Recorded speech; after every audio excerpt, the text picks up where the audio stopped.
Good evening, everybody. Good evening, everybody. Oh my goodness. It's great to be here with you this evening. This is Marcia Weeks, and you are watching the Marcia Weeks show. We're coming to you live from Barbados. And I can tell there's something going on with my camera. And I'm not sure what you are seeing, but I'm seeing a scrambling that is happening on the screen, and I just want to apologize to you ahead of time. I've tried, and we've done all kinds of things. I don't have a background on, and I don't know what is happening. What's going on with it? Okay, so just bear with me tonight. I want to ask you to share tonight. We have on screen on the show tonight Philippa Davis from Jamaica, and she's going to be talking to us about the Samoa agreement. Yes, yes. Okay.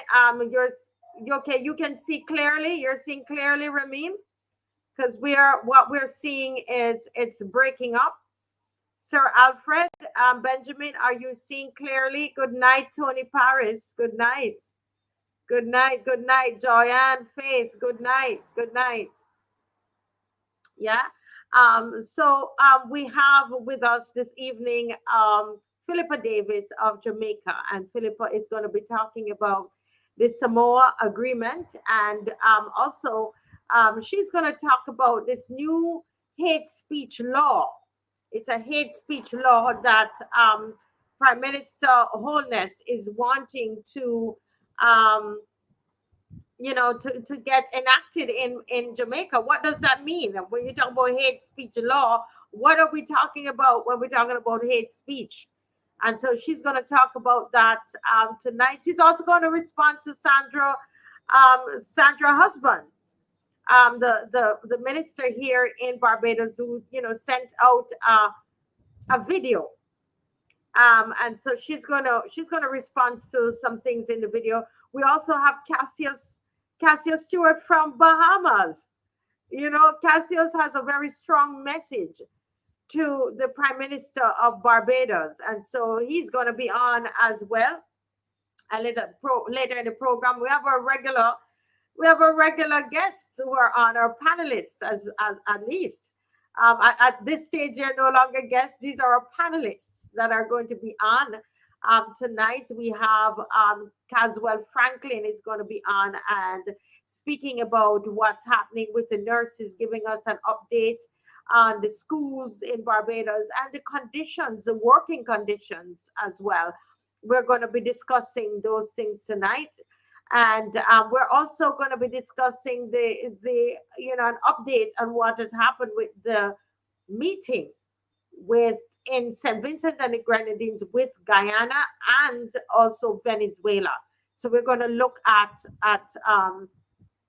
that this evening, right? Yes. So let me just greet everybody who is on. All my people on. Joyanne Faith. Welcome, welcome. Joyanne says good night, everyone. And we're going to ask you to share and subscribe. You see how I forget to ask you to subscribe? I forget to ask you to subscribe. We have so many viewers each night, and we don't have this, we're not subscribing as much as we are watching. And we're not liking. And to like, it's just a little hand. There's a little on your phone, you see a little hand there, and you click that. It looks like a little hand. To like right now, we just have one person liking, right? One thumbs up. There are two. There's a love that's there now. We need you to do that. I don't do that enough because I don't come on for my purpose of coming on is so different from a lot of other bloggers. And so I need you to help me. Rameem helps to push that as well. Good night, Rameem. And Rameem says, greetings, loyal, patriotic opposition. Beware the Trojan horse of VAT-free day. Spend wisely and like the ants, stockpile and pay off or forward what you can. January is dry. Be ready to pivot. Trust no government. Yes, we're going to talk about that at the top of the show, how difficult it is for people in Barbados. So don't be fooled by that VAT-free day. I will not be part of that. Remember, like and share far and wide. Each one can reach many, right? Operation Rescue and Restore BIM must prevail. Watch the politicians closely. Buckle up. Yes, very good advice there. And Sir Alfred Benjamin says, good evening, loyal sons and daughters, all locked on from Brooklyn, New York City. Hey, Sir Alfred, good night, good night. How are you? How are you? Ah, and I'm seeing Mr. Franklin setting up there in the green room. And I think Kimar is here early as well. And Tony Paris says, good night, loyal opposition. Anybody else watching from any other place apart from Brooklyn and Barbados? If you are watching, where just tell us where you're watching from. And please like and share. Okay, please like and share. I'm hoping you're seeing me well. I'm seeing myself looking very scrambled. At this moment, I look like I have four chins. So please, please, please let me know. I think Mr. Franklin is settling himself to come on, and I see Kimar. Let me call in Kimar here. Kimar, good night, Kimar. Welcome, welcome. Hey, good night, everyone. Good night, Marcia. Yes, good to see you. Good to see you tonight, Mr. Stewart. And I see Mr. Franklin is getting ready. Kima, you coming out to the little we're doing a small little Christmas party tomorrow evening at 6 o'clock right there at Praise Academy, Upper Rock, the Marcia Week show. Listen, we don't just work hard, we go have some fun tomorrow night. And I've asked people to message me. I've only got about 40 persons at this point. We're cut off. We can't take anybody else to our party tomorrow. You'll be there, Mr. Stewart? Yeah, definitely I'll be there in full support of the party. Yes. Let me see if Mr. Franklin is listen, when we're talking about party and they're thinking we're talking about political party. This is a Christmas party. Mr. Mr. Franklin, good. Listen, Mr. Franklin, why you have me laughing out in my house? Even when it's so over, I'm laughing out in my house. People sending me okay, Mr. Franklin's jokes. When it's show finished, they're sending me the jokes. I said I love to hear when I laugh out. Mr. Franklin, good evening. How are you? Good evening, Amabel. And I want to give a special hello to Kimar because yeah, morning I'm on the I get the nation very early, and so I pick up and sure that the foolishness that Kimar was talking, so the Prime Minister said has come true. What foolishness is that? You remember she said he was talking foolishness when he said that they were going to divest the water authority and going to all kind of stuff, and she said it was nonsense. Remember? And Yes, she said I saw it. was, I knew what foolishness. I wanted you to say it. I wanted you to say I it. cannot believe, but she can't be that shallow headed because she just said so a few, it's in a year. With not even a full year. I don't think it's even. It could be probably about 3 months. And my You know, lady has Yeah, changed August, in it August, was yeah, August. August. August. In August, and she made a big thing about that Kimar, is talking foolishness. And oh, I like the little boy. I like him. Yeah, you know. But he needs to. What did she say, Kimar, about you? We probably just delve into that right now because I'm like, this is crazy. she What, said what that did I you say? was. She said that I was. I gotta start heightening up and say things that bear no reality to the truth, and that I was trying to get political growth and political office, and they should come and sit down and listen to her and let her come and tell me how to do it. And we play fast and loose. And she said that Caswell told the people to not turn up for work, but he turned up for work. And not we fear mongering and this type of thing is diminishing the quality of democracies. She went on the whole tirade. The quality of democracy. Yeah, But look at go ahead, Mr. no, Franklin. Let I Mr. tell you, Franklin talk. I started about 2 in the morning, and I pick up my phone, and when I realize when the phone tell me 2 o'clock, I cannot wait. I came on. I go, I was, Yeah. I could not believe that, and without a word of an apology, or she just lies consistently, and then she try to get people to back her up too. I cannot believe that one person could be, could be so lied, and then don't have any remorse. Just it seems like it is second nature that she just lies, and like, so when she's telling the truth now, if she ever does so, um, it will nobody will believe her. At least certainly I won't. If she came down here and she said, "My name is Mia Motley," I would say, "Let me see some documents," because everything she says is untrue. And she wanted to discredit Kimar. Kimar got more brains in his little finger than she got in hand. You know, Yeah, but I want to ask the people listening, how many of you remembered when Kimar, there are 156 of you on here tonight. How many of you remembered when Kimar said that about the privatization, he believed it was going in that direction, and But we were told, yeah, anybody remember that? And then she came but out Marcia, against him. Yes, go no, ahead. remember that I wrote about this in alternate view. Yes, you Um, did. so I spoke about it in the book since it was published at the time, and I know exactly what it was talking about, because they put Clyde Maskell to head a committee, a 20-mile water committee that was filled with business people, Mm-hmm. uh, all types of big business players, and Mm-hmm. they had on this same committee Tony Moore, right, and the same guy Carol Boyce. And then I knew something was wrong because the MP from St. John, Charles Griffith, he came out talking this thing, about public private partnerships and how the water authority needs to be more oriented to PPPs. I was like, you know what? I see this here. This is a privatization.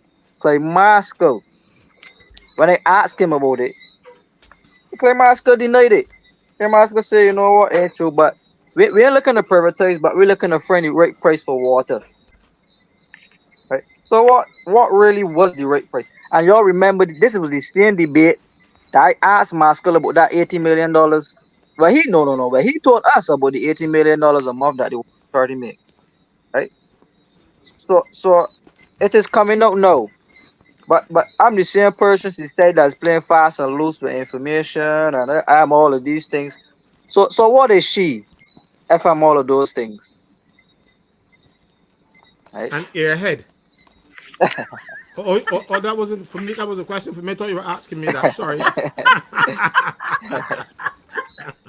Listen, this is really, we're laughing, but this is very serious. I see Emerson Bob said he remembered. Bev CC said she remembered, or he remembered. I remember meme 17, and D said yes. Springtime said yes. Sir Alfred said yes. Yeah, I mean, this it was said on this show, right? And here it is that our prime minister, she came out and said it wasn't so. It was not so. And not even to say, well, we had to go back to the drawing board and we made some changes and so on, or unless the reporters are not reporting well, then Jack Sober saying he remembered. She CG is even saying touched me. saying that it's a lot of lies. I mean, this is how do we feel? This is our prime minister. I mean, and so this is why it is difficult when she comes out and she makes statements. It's difficult for us to believe anything that she's going to say because we don't know when it's going to change. Caswell, you were saying something. No, I was saying that she even loved me and that nonsense the day when she was talking to her people that when she had a captive audience. And they said, look, she can't put me in there with Kim. I came by head and shoulders above me. I don't I learned from him. So I don't I Yeah. said, well, I'm honored that I get touched with this, at the same time as Kimar. But because you see the talent of this man, no man. See, Yeah. you really see, right? Everything that he has said so far has come true, and but everything that he's been saying, they have always said it was a lie. Yes. The unfortunate thing in Barbados is that people get caught up with this glitz Mm-hmm. and red shirts and all kind of nonsense and no talent. Because I can tell you, this man here is worth more than 10 of them people out there in the government. Probably even more than probably 20. Because I can't find them. Um, I can't find anyone to match him. Yeah. We got Ryan Well, Scott I there, want he's an to. economist, he says, but comes out talking so much rubbish. I even know it is rubbish, and I never studied one second in the economics class. Yeah. So, It, but it, it, Yeah. it's, it, yeah. Go ahead, Marcel Kimar. wanted to. Yes. Go ahead, Kimar. Yeah. I just I just wanted to read alternate views at page 138. This is in the book. It says here that the water wars in Barbados have taken an extreme turn for the worst, and residents in rural parishes have been suffering without running water in their homes for almost 3 years. This prompted the government to establish a 20-man water committee to assist in managing the water woes seen across the island. The then Minister of Water Resources, Charles Griffith, indicated that the committee is a public-private committee, and this is the first step in a bid to privatize the Barbados Water Authority, where government will outsource the operations of the state-owned water service to the respective stakeholders in the business community. And on this committee are persons who have a history of benefiting from lucrative government contracts in terms of the sale of government assets. The Barbados Water Authority is listed as a state-owned enterprise, and under the IMF BERT plan, the amount of transfers to state-owned enterprises are to be cut. The intention of government and its financial strategy is to remove as many state-owned enterprises from the books of government and have them under private control. And this can be referenced in the agreement with the IMF and the survey that the government circulated to determine which state-owned enterprises should or should not be privatized, which occurred within a few months of the government coming to office. So the financial state of the Barbados Water Authority, according to them, has been hampering its ability to fully deliver due to the mismanagement of its resources and other structural problems such as the cost price imbalance. And on June 20th, 2020, the Minister of Energy and Water Resources, Wilfred Abrahams, said that the intended Water Authority project, which is funded by the Latin American Development Bank and European Investment Bank, will allow for the upgrade and modernization of the Barbados Water Authority to overcome some of its recurring challenges. The presence of Dr. Clay Maskell, who is government's main advisor on public financial issues, Ian Carrington, who is the Director of Finance and Economic Affairs, and the two union bosses, Tony Moore and Carl Boyce, along with the major business players, suggest that a major overhaul and correction is planned for the Barbados Water Authority in terms of restructuring its business and management model. And the traditional methods of transfer of water services to private hands will see the establishment of a private water company or statutory board with the signature and transfer of management rights over to these new institutions. And this will see the rise in the cost of water via a levy to recover the cost of the investment that will be spent to carry out the works on the water project, and a permanent increase to recover the loss of financial input and subsidies from the government. And as far back as 2007, the IMF recommended that to achieve savings, adjusting the prices of utilities and public services to reduce the budget impact across the board subsidies and the cost price imbalance. So automatic adjustments upward, which mean price increases in the regulated prices for subsidized goods and services such as water, will be a point of contention for the public under any privatization plan. And I give an example about the 75% increase in bus fares from $2 to 350. And since the government is out of options to tax people, nor can it continue. Well, I said they cannot continue to borrow, but they continue to borrow. Uh, and they have to live up to the initial IMF agreement to cut money transfers to the SOEs, and the government is finding it difficult to continue subsidizing water rates. Therefore, the only option, according to previous actions, is to cut the spending to the water authority and forge a private outsourcing of the entity's operation. And the formation and characteristics of the PPP committee is affirming that the BWA is heading in the direction of privatization. You know what we call this, Marcia? Prophecy. Listen, Mr. Franklin, you yourself, you listen, you are a reverend tonight because I sat here and I said to myself, but this is a prophetic writing. This book, Mr. Franklin, I kid you not. You know I'm not going to make it up and tell you. I'm not a Mia. Listen, I listen, Mr. Franklin, I was looking at the book and saying, but wait, this book is like a prophetic book. And I wanted to run and get my book, and I said I need to come up, and I saw you read for yours. I said let me go up and get my book. Folks, we want to just celebrate Kimar. He's not even 30 years old yet. Huh? Huh? Winston, hi Winston. The woman said, the prime minister said that Kimar was behaving, it was being fast and loose. She was basically saying that he was lying and he was creating propaganda, right? Well, Yeah, go ahead, Kimar. to make it worse, I actually found the article where she said that the water authority needs to be invested in a bottled water industry. eh, Bottled water. So they are sabotaging the water in terms of putting the sewage into our clean water aquifers to contaminate and poison off that water for us to then to have to buy bottled water. And I would not be surprised that she has shares in the bottled water companies. There you Right? go. There you go. And Be- Akimar, I have to stop you here to say something to the audience, Mr. Franklin.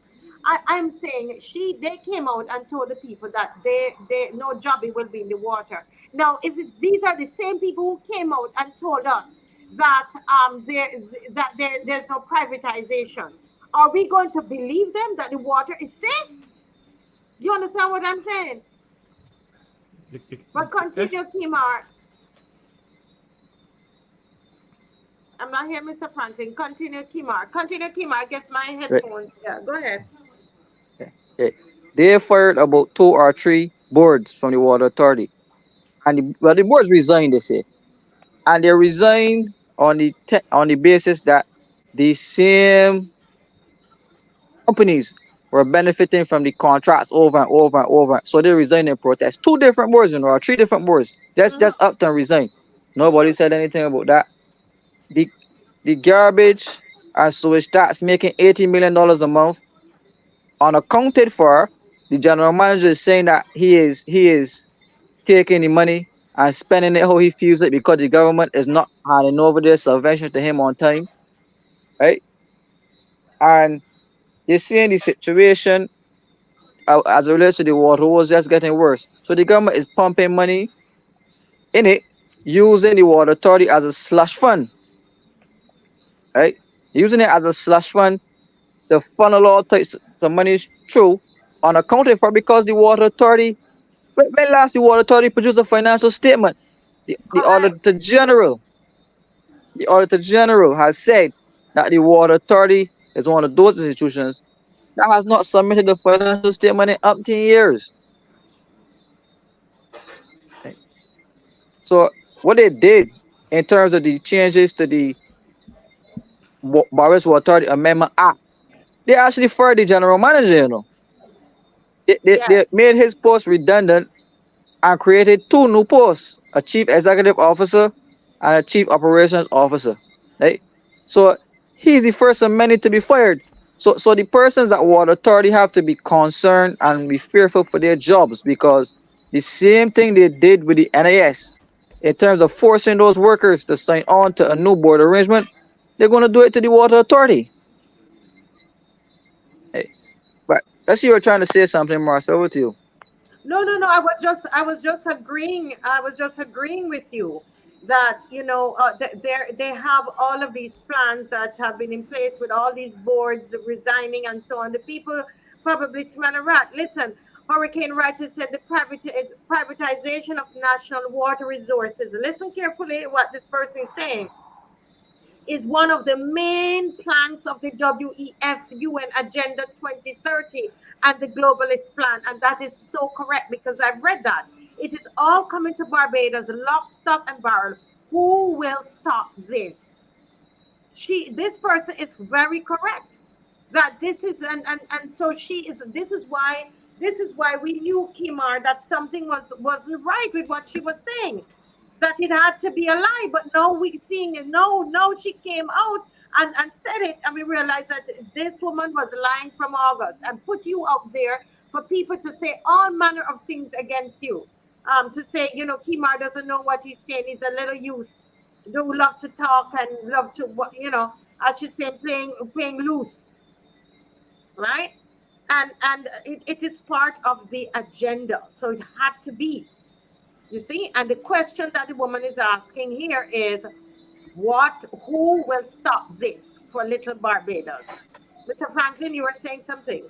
No, I'm saying that they're doing a lot of amalgamations, and then only today I got notice of what they will now call the, let me just put it up for you, the Rural and Urban Development Commission. Mm-hmm. They're establishing the rural and they are abolishing the Rural Development Commission and the Urban Development Commission, and they're forming one commission now. And I remember when both of them were started under Oinatha, there was absolutely no need for them then, and there's absolutely no need for them now. But there are, but this is a way to get their hands on the money. They sent the bill to me I don't know why they sent it this time, because they sent the national insurance when I had to get that, by the way, when it was after it was passed, But no, they're sending this one, and they want comments. I have seen, and I'll tell you, they have friends. Just to show you what I was talking about in the last one, in the national insurance one, section 9 under this bill, they said, Marcy, you remember I was talking about not put in all these posts. You will say you have a chief executive officer, Yes. and that kind of thing. Now this new one that's starting, but we know yet. It says the commission shall, with the approval of the minister, appoint a chief executive officer, and it goes on. Under section 10, the appointment of staff. The commission may appoint and employ such other officers, agents, and servants as it considers necessary for the proper carrying into effect of this act, at such remuneration and on such terms and conditions as the minister approves in writing. Nothing so happened in the national insurance thing. They had 8 note and then 10 chiefs. Because I tell you, something is wrong with that National Insurance Act. I've never seen legislation where you put posts, except for the chief executive officer, and put job descriptions in it. So I smell a rat, but we will get to see when the rat actually comes around the corner. Yeah. And then they're putting this under the this commission. This here now will be under the Statutory Boards Pension Act, which already exists. National Insurance now has to go and find their own pension scheme. They're going to go and buy one. You want to know why? They want to buy one because they can put their friends in the private sector so that they can get money from the government through this national insurance new pension plan. And this one, they're going to put them under existing arrangements. Why? National insurance is already under an existing arrangement. Why take them out and put them under a new arrangement? Why? Mm-hmm. Because they're looking for money for their friends. Everything. Let's you come on and say talking nonsense now too, because I still might be in the same boat as Kimar. Mm-hmm. Yeah. Mr. Franklin, and I want Barbadians to listen carefully to what we're saying. When for me, I can tell you, if someone tells me a lie, it's going to be very difficult for me to believe them, and whatever else they say to me. And with this water thing, that these statements that they're putting out about the water, I think what I want to say to Barbadians is sit down and really examine what you're listening to.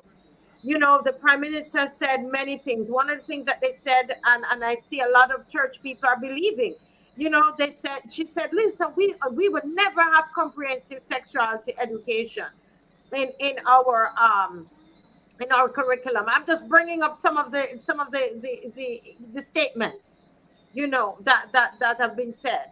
And are we to believe that when we're looking here now? We are told that the water authority will not be privatized. We were told that in August.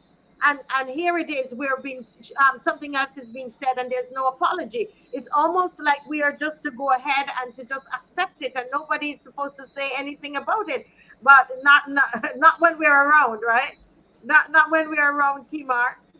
Yeah. Well, water authority is not the only entity that. Okay, he dropped out there. Yeah. Dropped out. The, Go ahead, you hearing Kimar. You me? dropped. You dropped out a little bit, but go ahead. Yeah. Well, water authority is not going to be the only entity to be privatized. Sanitation is going to be privatized next because they and you spoke about lies. I have the video as well. The prime minister, in response to a reporter, Marlon Madden at Barbados today, asked her, "Well, Prime Minister, we're going to sign on to a new IMF program. And pension reform is one of the issues that was involved in the last IMF program. And he says some critics are saying that the reason for signing on to the next IMF program was because we did not complete pension reform to the NAS in the first IMF program. Here, absolutely not. Absolutely not. Pension reform will be done in the first IMF program. There will be no pension reform whatsoever in the second IMF program. But look what we're having, pension reform. Mm-hmm. And the two items under the IMF program, the last one that we signed on December 7th, state oil enterprise reform and pension reform. And she signed on to them because she did not complete them in the first IMF program because there was too much political instability. So that's what she called the election early as well, because they called the election to then to implement these changes quickly in a reasonable time frame so that they have the next 5 years to rally out. Because they knew that if they did it before the last election, they would have been in trouble, right? So they sent us to a general election, failing to complete these two conditionalities from the IMF. She denied it. She lied about it. I have the video as well. And now look what we're having, right? Mm-hmm. But this is a serious thing because when I said that she sent the deputy prime minister and the minister for water resources, Santia, down to the Netherlands and Europe to consult with the Dutch government and to consult with the Dutch universities and the Dutch private sector as it relates to water management, I was playing fast and loose. I was not telling the truth. And why did Santia have to go to the Netherlands and he missed a crop over? Mm-hmm. Right? Yeah. Mm, But right. Kimar, we are going to pick up this because we started early on it. We were thinking we were going to do it at the end, but we're going to pick this up, guys, because this is very, very serious. This is a very, very serious thing that has occurred, and we need to. We're going to pick this up at the end of the show. But Mr. Franklin, we have Miss Davis here, Philippa Davis, who she does love Barbados so much. She was just here, live and in color in Barbados, and here we're seeing her beautiful face again, virtually here on the show. Welcome, Philippa, to the Marcia Reed Show. Good evening, Marcia. Good evening, Caswell. Good evening, Kamar. All of your Good evening. viewers, Good evening. listeners. So Good nice to see evening. you. Yes, nice to see you as well. Thanks, Marcia. Yes, it's a real Right. Good to see pleasure. you. Good to Hey, see you. Kamar. Yeah, and you kind of know the people now that you're talking to. You didn't meet Caswell in person, but I think you Right, met to saw Kimar at least and right, had conversations.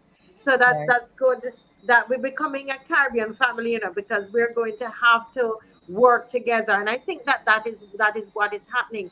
Now you right. were at the Recover All symposium, and I tell you. Everybody's calling, asking for the videos. I want to hear what she said. Those who were not there, sorry they were not there, but we're getting those videos ready for them. But your sessions were just so powerful, very well prepared, very well presented. The entire thing was awesome. And I just want to publicly acknowledge that, the kind of research that you put in to your work, and just a love for your country and for the region, and just the way you presented. I remember the session you did with the about marriage, and how you involved the young people who were there. They came out and said, "Auntie, we love that session."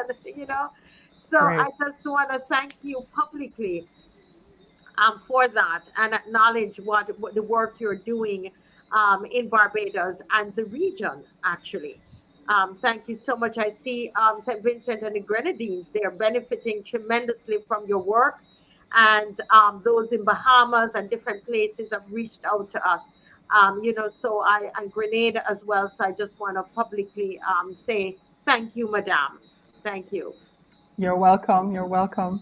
Yes, I'm a citizen of the region, yes, and so yes, we're yes, working together and supporting each other for good causes and good yes. purposes. So thank you. You're Yes. welcome. It's reported today in the nation that Jamaica signed the Samoa Agreement. Yes, we did. Yeah. And they put some, but for lack of a better term, it's a reservations in it in order to sign. Right. They're So going I'm to just be want to pull up. they're going to be able to enforce those reservations with all the people coming on them, or this is just show. I don't know. I'm just trying to figure out. Sorry, let me just see how to pull up sharing the screen. Mhm. While Philippa does that, because tonight, Mr. Franklin, Philippa is going to talk about that and Ah, some of here we the, go. what they're actually saying that they've done. And so Right. let's just let her. Yeah, You she's can gonna. see that, Yes, we're seeing now. all Yes, woman. go. Yeah. Right. So yesterday, the Minister of Foreign Affairs and Foreign Trade, Kamina Johnson Smith, she sent a letter to our group, Jamaica Coalition for a Healthy Society, and to the other 7 NGOs that participated with us when we lobbied them since July 2021 about the Samoa Agreement, indicating that Jamaica had gone ahead and signed through the ambassador in Brussels, and that they also submitted an interpretive declaration. Now, when the ministry had first said that they would defer, the minister then came out and said that she would want to give assurance to everyone that Jamaica would not be signing on to anything that would supersede our laws and constitution, and that she would explore an interpretative declaration to make that clear. This is something that countries can submit. In fact, countries can make reservations during the negotiations. They can issue declarations to say, for them, this is how they will understand this particular clause or obligation, or that they will excuse themselves from implementation of a particular clause or obligation because of their domestic situation. So it's not unusual in international negotiations. And so the minister said at the time that she would issue an interpretive declaration. And then she held a consultation inviting our groups, but she also invited pro abortion and pro LGBT groups. And I thought that was interesting that the only two segments of society that were attending that consultation at the ministry were the Christian NGOs that raised the concern, and then the abortion and LGBT groups who were saying there's nothing wrong with agreement, go ahead and sign. In fact, there's nothing in the agreement for us.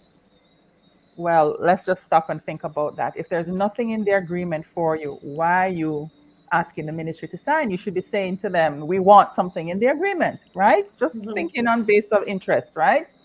But they said, go ahead and sign. There's nothing in the agreement.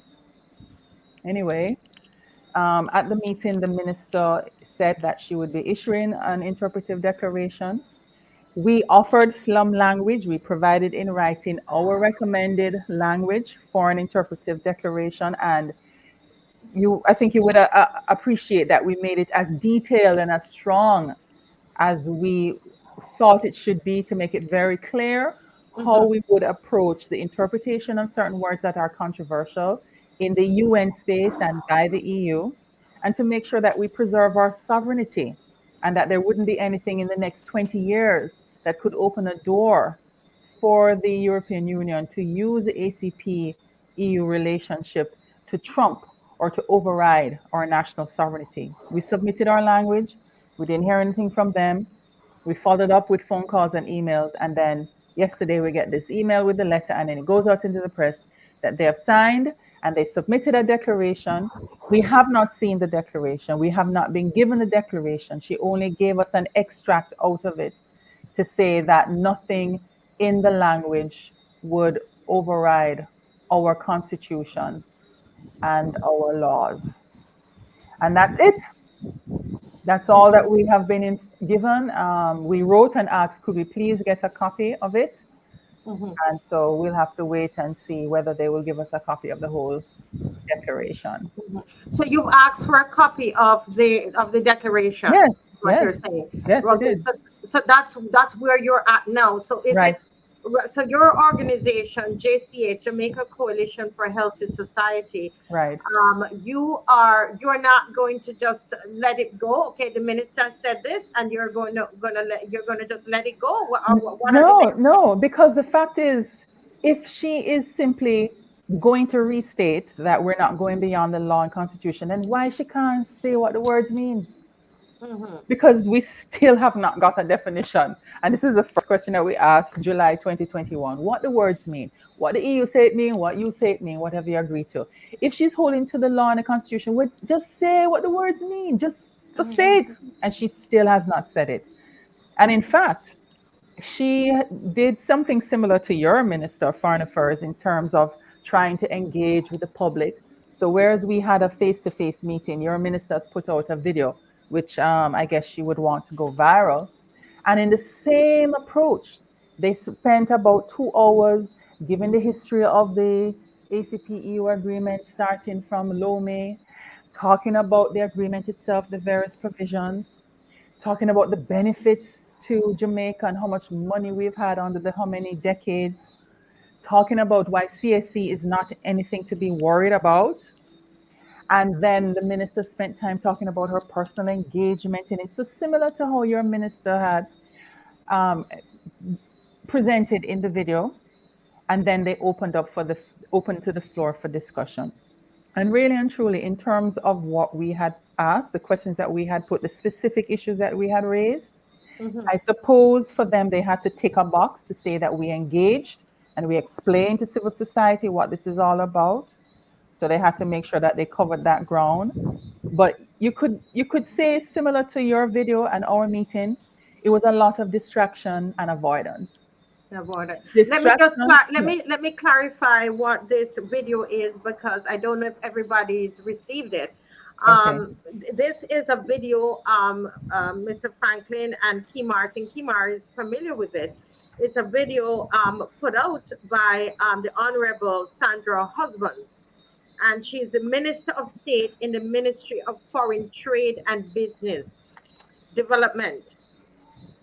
She's the Minister of State in the Ministry of Foreign Trade and Business Development, and it is put out by, and she's the Honorable Minister Sandra Husbands. And this video, I saw it on Tuesday, because there was a meeting, and I'm going to say it on this show, of some pastors.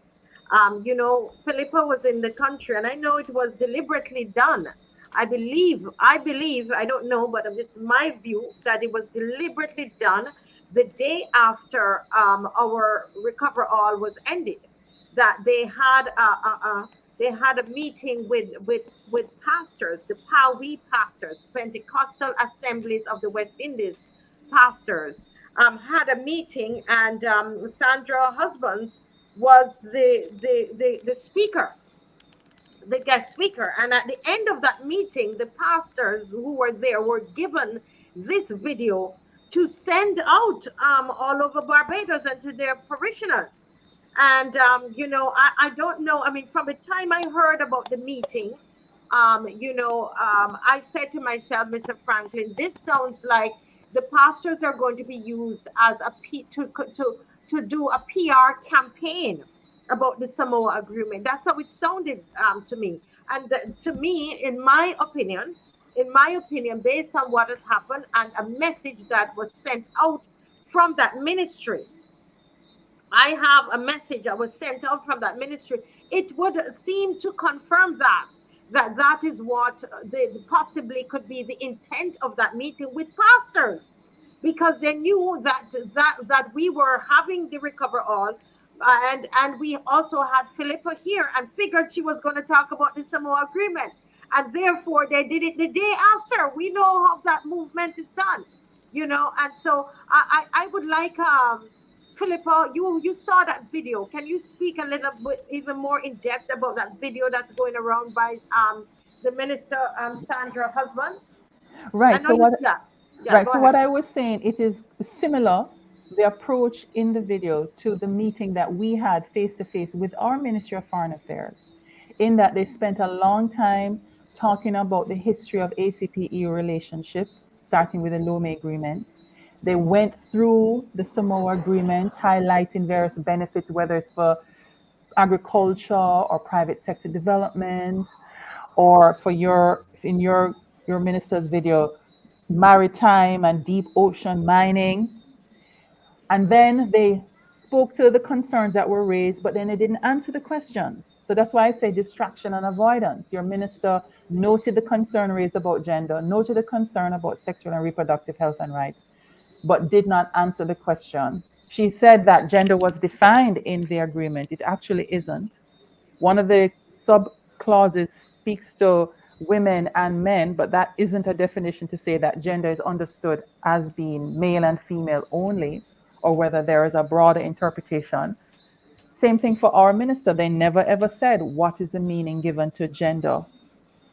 And then in our meeting, a representative from the Ministry of Education spoke about comprehensive sexuality education being a good thing, and that there's nothing to worry about. They would just adapt it to our national context and just take the necessary beneficial elements of it.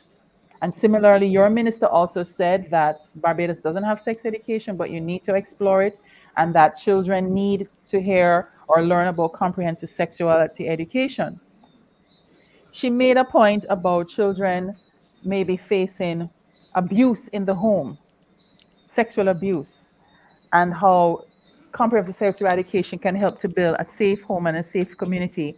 I would disagree with that. I would say that if a child is experiencing sexual abuse in the home, that child doesn't need comprehensive sexuality education. They need the police.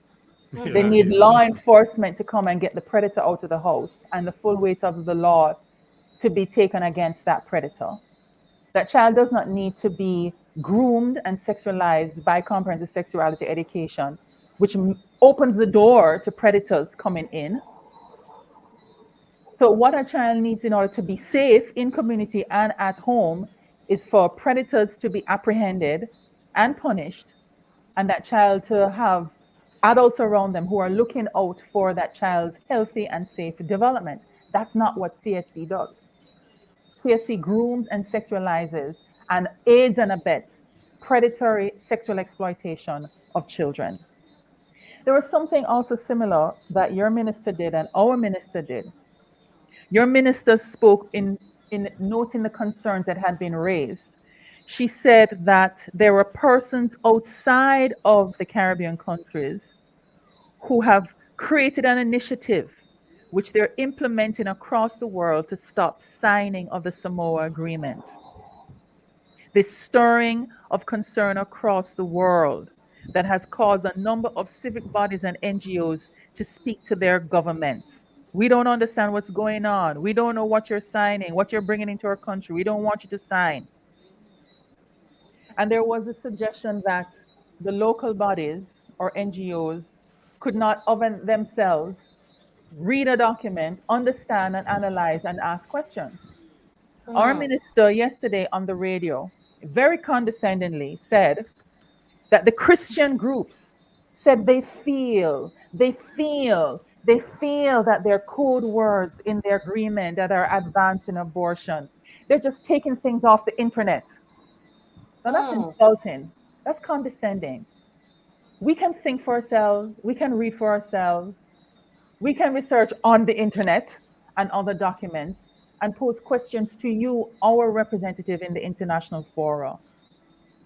And I just think that sometimes, when politicians are confronted, they either will admit the truth that they were wrong or there was something that they missed, or they will resort to ad hominem arguments. And this is something that Minister Kerry Simmons did on Brass Tacks that Sunday morning when we had a discussion on Samoa agreement. They resort to attacking the person and making Yeah. accusations to tear them down, to demean them as a way of deflecting from the Because fact that they he don't have attacked an answer. actually attacked the personally attacked the former minister of Foreign affairs from St. foreign Lucia. affairs from Saint Lucia. Absolutely. Yet, and it was very insulting to her, and Yeah.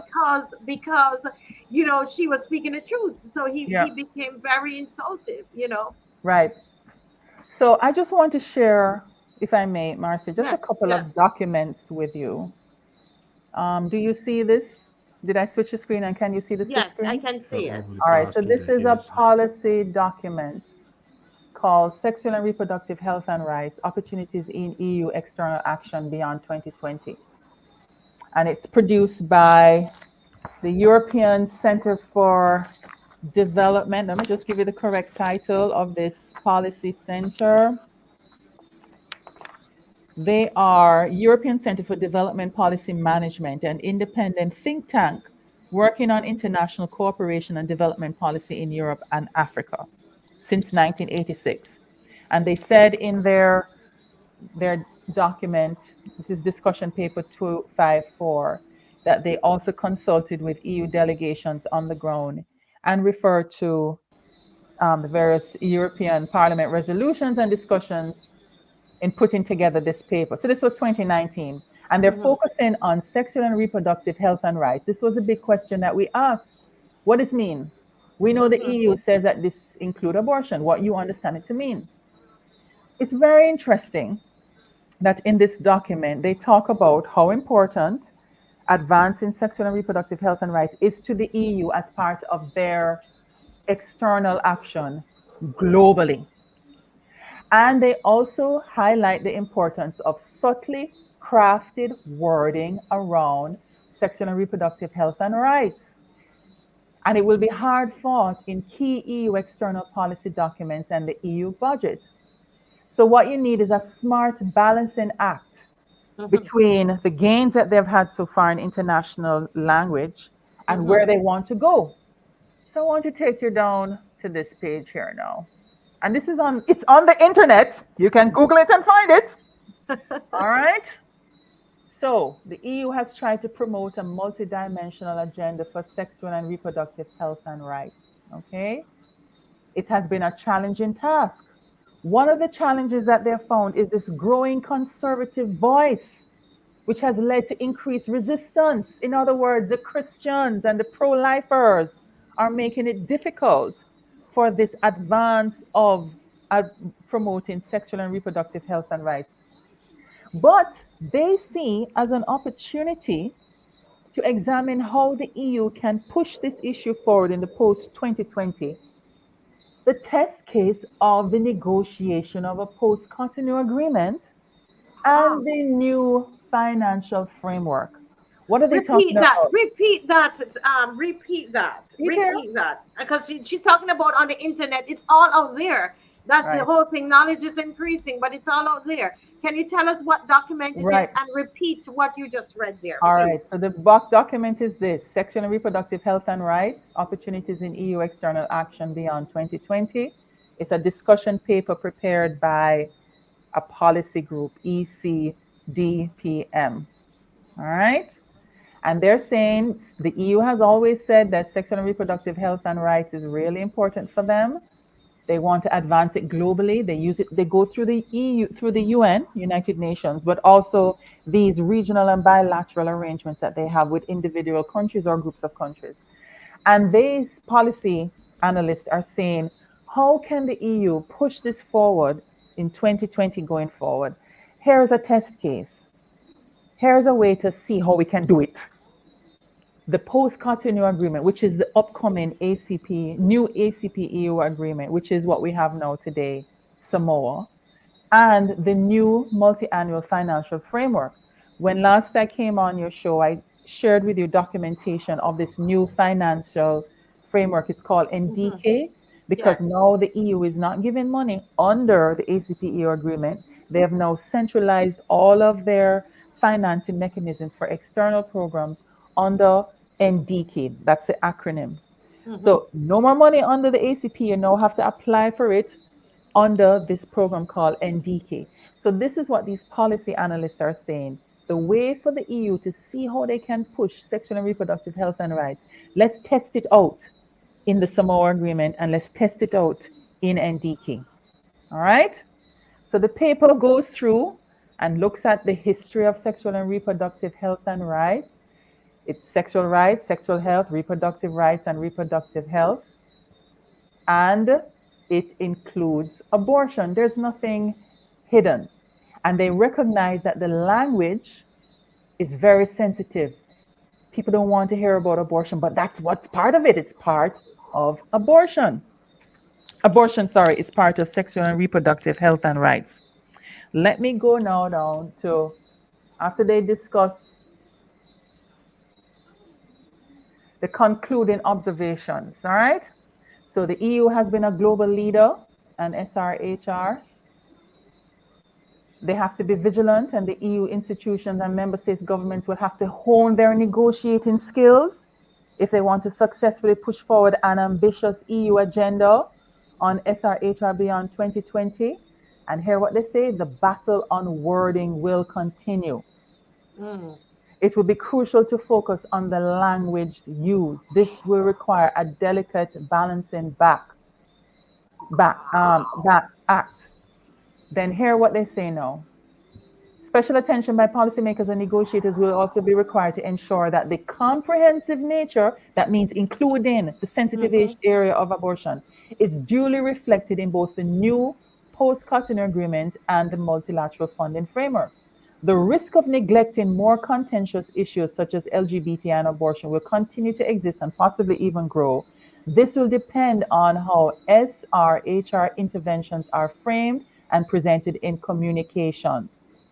In some cases, pursuing SRHR commitments under broader, less controversial headings, such as health, might be beneficial. So you take something that ain't so obvious to push the stronger issue. Gender may provide a further broadly accepted objective, both in the EU and in partner countries, under whose wings SRHR could be fostered. So if they're not going to accept the open language, stick it under something that is more palatable. But then when you have it under that more palatable wing, then they say you have clear strategies to unpack the different dimensions of SRHR, ensure that they receive sufficient attention. On the funding side, EU stakeholders should resist the temptation to focus mainly on the easier issues. So this is a strategy. Get the language that everybody agrees to, stuff that looks innocuous and innocent, but you know what you are bringing to that understanding. And then once it's agreed, then you unpack it in the implementation. So here's what they're saying now, pragmatism. Yeah, man, let's be pragmatic about this at the field level through smart programming and implementation. So what you could do, clarify political choices on the place and weight the EU wants to give to SRHR. This can be translated into smart interventions. So you're going to be smart. Choosing feasible entry points. And who is your weakest point? Your youth. Youth empowerment. Building on domestic alliances, meaning what? Your local pro LGBT and abortion activists.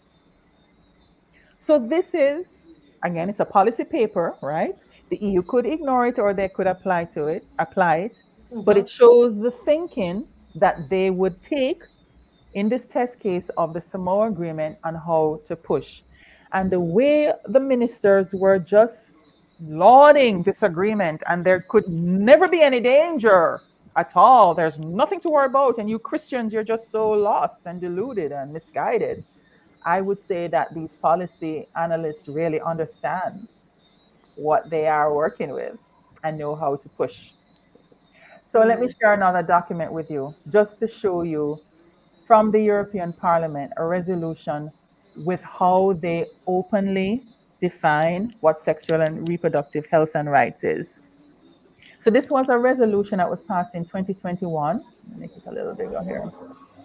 Sexual and reproductive health and rights in the EU in the frame of women's health. And let me just show you. This is a press news report about the Yeah. passage. It was hotly contested. It was so hotly contested, this resolution. A lot of pro-life groups, pro-family groups mobilizing, lobbying their parliamentarians not to adopt it, but it was adopted with a very narrow margin. But here, this is what they're saying. They're calling pro-life a regressive agenda. And the passage of this um, resolution was the first resistance. So see what some of the members of parliament they're saying. They're saying we're making it clear sexual and reproductive rights, meaning access to abortion, but also sexual education, contraception, fertility treatment, health services during pregnancy and birth, and the treatment of related diseases must remain rights in the entire EU. They cannot be withdrawn by member states. Then they talk about protecting the rights of all women and their health without any ideology. Then let's continue to fight tirelessly for the rights of women, for the right to abortion in the European Union and around the world. Progressivism will overcome obscurantism. All right? So this is a news report about this resolution. They're in Mhm. hiding. The Correct. term includes abortion. This is what MPs from the European Parliament said. They're in hiding it. And this is on the Mhm. internet. On the internet that they said, your people are, Off the internet.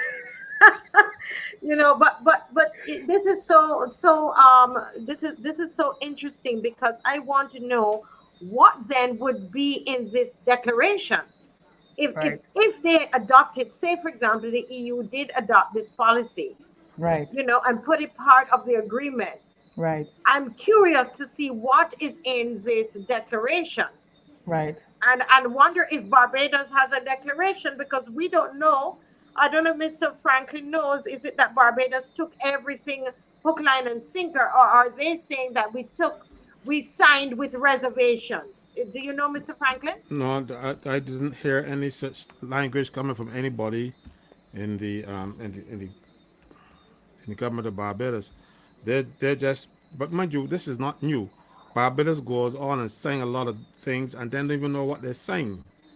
I remember a good case in Barbados was when Pilgrim, attorney at law, pointed out to the court that we had actually signed document in the Inter-American something, I can't remember the thing, no, but where we are death penalty. We had to refer them down, people had rights to appeal down there. People, nobody in Barbados knew. Minister Van saying probably, it was a good day. They probably had a few drinks and said, we're saying here, and we signed off on them. So we were lucky that we have people who stood up, this show in particular, who stood up and said, well, look, something is wrong here. And I'm seeing now, Philippa, I'm very glad that you were here because this document that you're showing me, and I'm reading from it, and mind you, it's hidden in plain sight. They tell you what they're going to do, but they know people don't read. So they put up, then they could come back and say, but we had it published ever since. Just like how they do with the Barbados Official Gazette. You can't get a hard copy in your hand these days. Right? They say, oh, it's in the Gazette. It don't happen. So these are tactics, but mind you, Marcia, remember I sent you a night thing where they said that I had to sympathize with Carrie Simmons. You have to walk a mile in his shoes. I sent it back to you earlier. Yeah, I wish I could put it up because he was so rude to the former Minister of Foreign You, Affairs, which is you why should. I invited her back on the show, so she could further explain, just to share what she wanted to share. You see, right now. He was in St. Vincent yesterday because where Mayor goes, he has to go because she ain't trusting him, So she tagged along that way. Said, "You got to understand. You got to walk a mile in his shoes. Show them these shoes. Good there." I wish I sent the shoes. I sent the shoes, to hoping that they can put it up for me. I hope I put them. you put them up. Those are the shoes.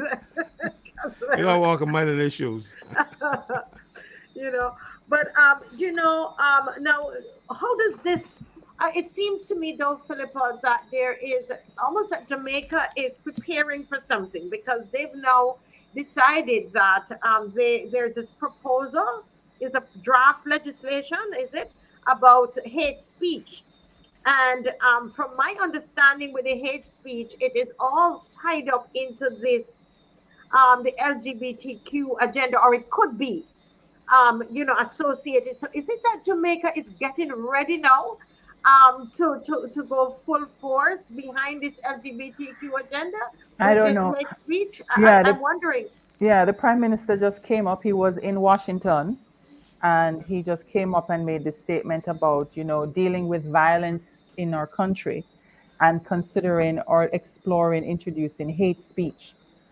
But what does that have to do with dealing with violence? How is hate speech legislation going to deal with our experience of violence, and especially gang violence, and also domestic? It's interpersonal relationship, brothers, sisters, grandchildren, grandparents, aunt and uncles, a dispute over something, sometimes trite matters, and the resolution is to kill or to maim. We do not have good conflict resolution. Much of our crime is interpersonal.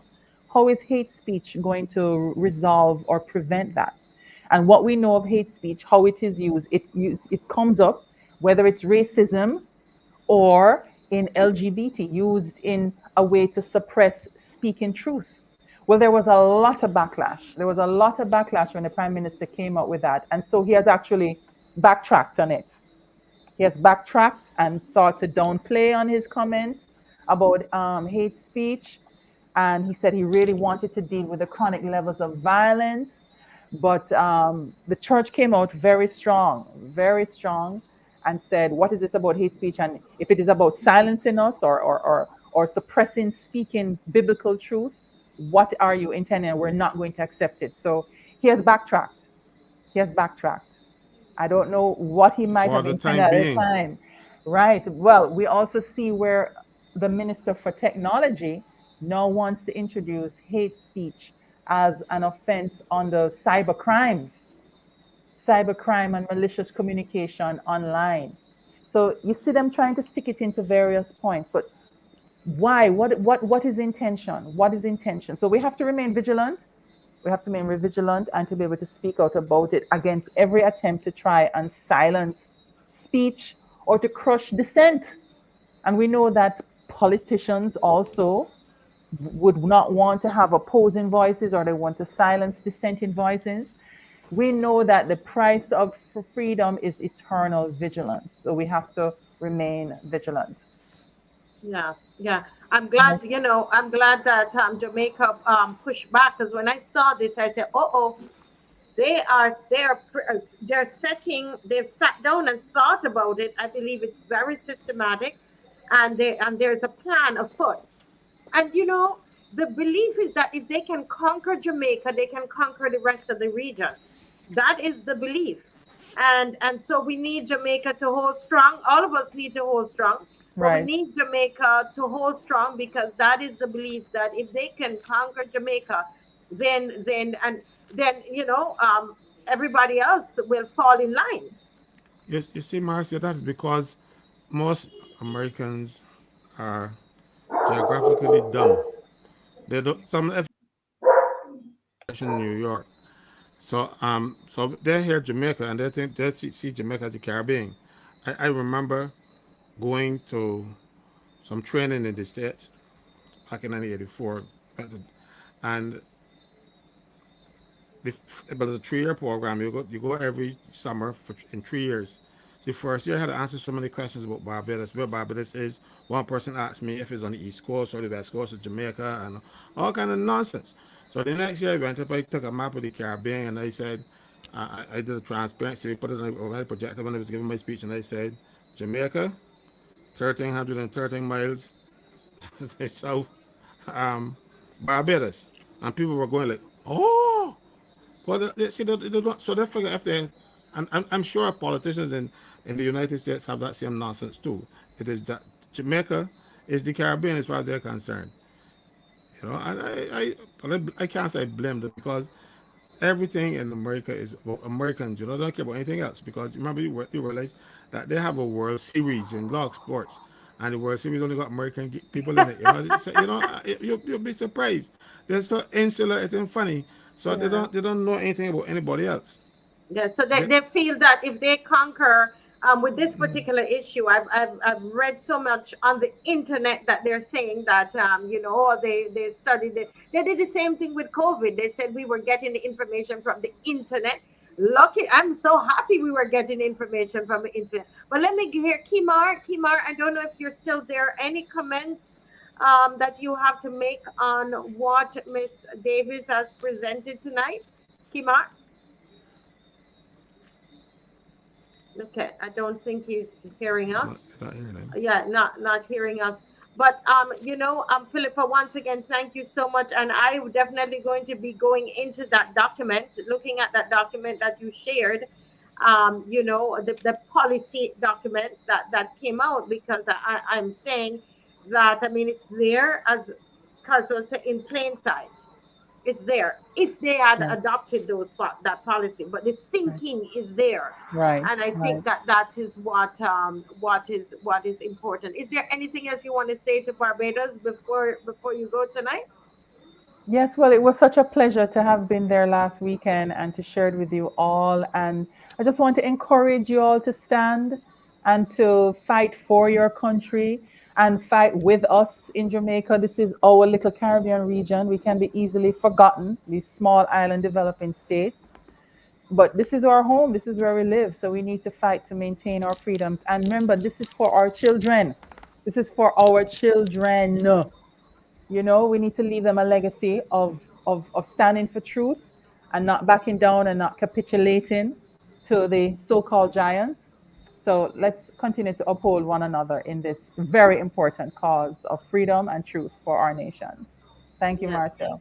Yes, thank you so much, Philippa, for being with us. And we're going to stay in touch with St. Vincent and the Grenadines, with Right, Anissa Baptist there, and with Bishop Gill, and the whole, I mean, Trinidad, all of them in Trinidad, because it seems now Trinidad probably is going to want to do it. Bahamas probably going to want to do it now because they conquered Jamaica about. We are waiting to see what is happening, and we wait to see that declaration. We want to right. see that declaration that Jamaica is saying, oh, well, we did it with some reservations. We want, what are those reservations? We want to see what those are. But Thank you so also, much. but Yes, also, yes, Marcia, right? Just but also, let's also celebrate victories, right? yes, They deferred signing. That was a victory. She yes, is putting in an interpretive declaration. We don't know what it says, but that's also victory because that was not yet, but not being contemplated, right? good. So let us celebrate the victories. This is a long journey, right? Totalitarianism in communist Europe was 70 years. We have a long journey, but let's celebrate the little victories as we go along and continue to stand. Yeah. Yes, I must say that too, because out of that is why you would see Minister Sandra Husbands wanting to put out that video with all of that propaganda, and I will name it as that in that video because of what we have been doing in Barbados Right. and what Philip and them been doing in Jamaica and Right. SVG and so on, and it is coming Right. in on them, and Right. so they are responding, and I like that. I thought about that yesterday, but we need to say that publicly, that Right. they know that their eyes watching them. They know. Exactly. They know. Exactly. Exactly. If nothing else, for them to know that citizens not sleeping and that we are awake and we can read things on the internet and understand what it means. right? If nothing Correct. else. Correct. Because we went to school. We went to school. Right, You right. know? Yes, yes, yes. Well, thank you so much, Philippa. All Please right, bye bye. continue to Take care. research. You're You are the welcome. Kimar. You're the Kimar in Jamaica. Thank you so very much. All It's right. a Bless pleasure. you. God bless you. God Bye bless you bye. too. Bye bye. Bye bye. Okay, Nick. Mr. Franklin, they love to talk about we're fear mongering and we're getting things off the internet. It's the same thing they said about the jokes, right? And Yeah. look at the people who are, did you know that there was a music director, a worship leader from, I think it's Dominican Republic, and if I had my computer, I'd be able to show it to you, where he was leading worship, Mr. Franklin, last night. He's 30 years old and fell down dead Oh, there's Brazil. in Brazil. It's Brazil. Yeah, Okay, yeah. you saw it too. I saw it. Well, several people sent it to me. I had it so many times. It's funny. It's amazing, and they claim that he was fully vaccinated in one of the articles that I saw. Yes, and another one. He's 33. I saw that came in this evening. He died as well, and he was one. Let me tell you, and and we remember. I'm so glad we were reading from the internet, so we will not let them stop us. They're going to try with all these laws to begin to. They're going to block, guys. When this totalitarian regime comes in proper, they're going to try to stop what we're getting from the internet. Mr. Franklin, they're going to try to stop all of that. When I was one of those people crying out against the vaccines or the jokes, as we The should call them jokes, here, yeah. and I remember speaking with the prime minister, and she said, "Well, we're going to get some. I'm not the ones in the states now. Uh, what they call them? They were not. People were getting the AstraZeneca, and she said that she was going to get some. The other ones from the states, man. I'm trying to remember the name now. Yeah. Hmm. And she said, "Oh, that they will when they get the first. I think she will reserve one for me." I said, thanks. I don't need any. I think that no would have been attempted murder. The no, Pfizer, yes, the Pfizer. She was yeah, going no, to get one. The Pfizer ones for me. yeah, knowing what we know now, why we know now, we're gonna keep saying jokes because I don't want them to. I want to make sure as I told you, I lost so many YouTube channels over this thing, fighting this thing, and so I want to keep this open for my Barbadian people. So I will always have a channel that until they take me off. I'm still looking for it because I think Winston I believe put it out, or is it Winston? Someone sent it to me of another young person. He's 33 years old, and he was pushing these jokes and and saying that and say, oh, I found it. This guy called for anyone who refused to get the jokes to be fired, right? And he is 33. He's a Canadian journalist who called for those who were not juked to be put in concentration camp. He died suddenly at the age of 33. Yes, Ian Van Dale has died after being hospitalized and declared neurologically dead, his family revealed. Yes, Van Dale worked as a reporter and editor at the Financial Post, right? He advocated for the juke passports, strict mandates, and called for anyone who refused to get the jukes for COVID to be fired. Yeah, and we're not rejoicing, but we're saying thank God for the internet. So when they are saying that people are getting information from the internet, you better read. You better read. You better read. Mr. Franklin, as we wait, Cassius is coming on. Cassius Stewart is coming on, folks.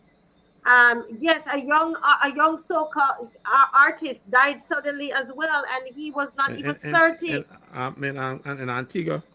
Yes, He was not even 30. He was not even 30 years old, and a lot of young people are dying.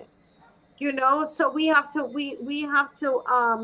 be careful out there, guys, and read for ourselves. They're trying to bring this thing in, and this totalitarian regime, and the way they're going to do it is, in terms of information, they're going to make sure that we're not getting a full flow of information. So be mindful of that, Mr. Franklin. So oh, they said he was 38. Okay, Drew was 38. I thought he wasn't 30 yet. Yeah. Yeah. But Mr. Franklin, what's happening with the nurses and these buildings that are sick buildings? We're seeing what's happening in St. John with the molds, St. John Primary, a lot of molds and so on there. What's happening with these with the nurses and any other reports about these sick buildings that are making the students and the nurses sick? Well, yesterday we had a walkthrough of the Vincent Scott Polyclinic with the permanent secretary and his team, and I said to them, "Look, I'm not walking through. I'm not going to be working here. So I want the nurses to walk through. They will and they will tell me what position they will adopt, because I would not say to them, go and work in a particular position if they're opposed to it. So I said, let them be the persons who do the walkthrough. Let them tell you what is wrong, and if they are going to be working here." Well, I sat down and waited, because I have a group of nurses, especially I trust them implicitly. I don't have any no, I don't put in any reservations, but I trust those nurses. So I said they will do the right thing. So they walked through, and my nurses went. I sat down and waited on the outside there, and I waited for the nurses to come back to me. And when they come back, I see glum faces in the crowd. So when I turned, I asked the young lady, I said, "You can work here?" She told me, "Indeed not." So that was the position.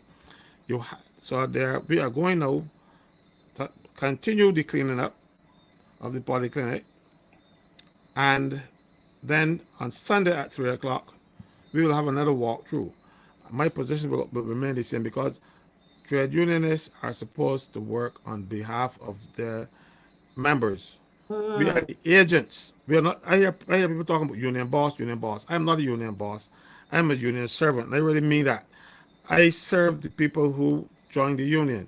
They tell me what they want me to do for them. I don't impose.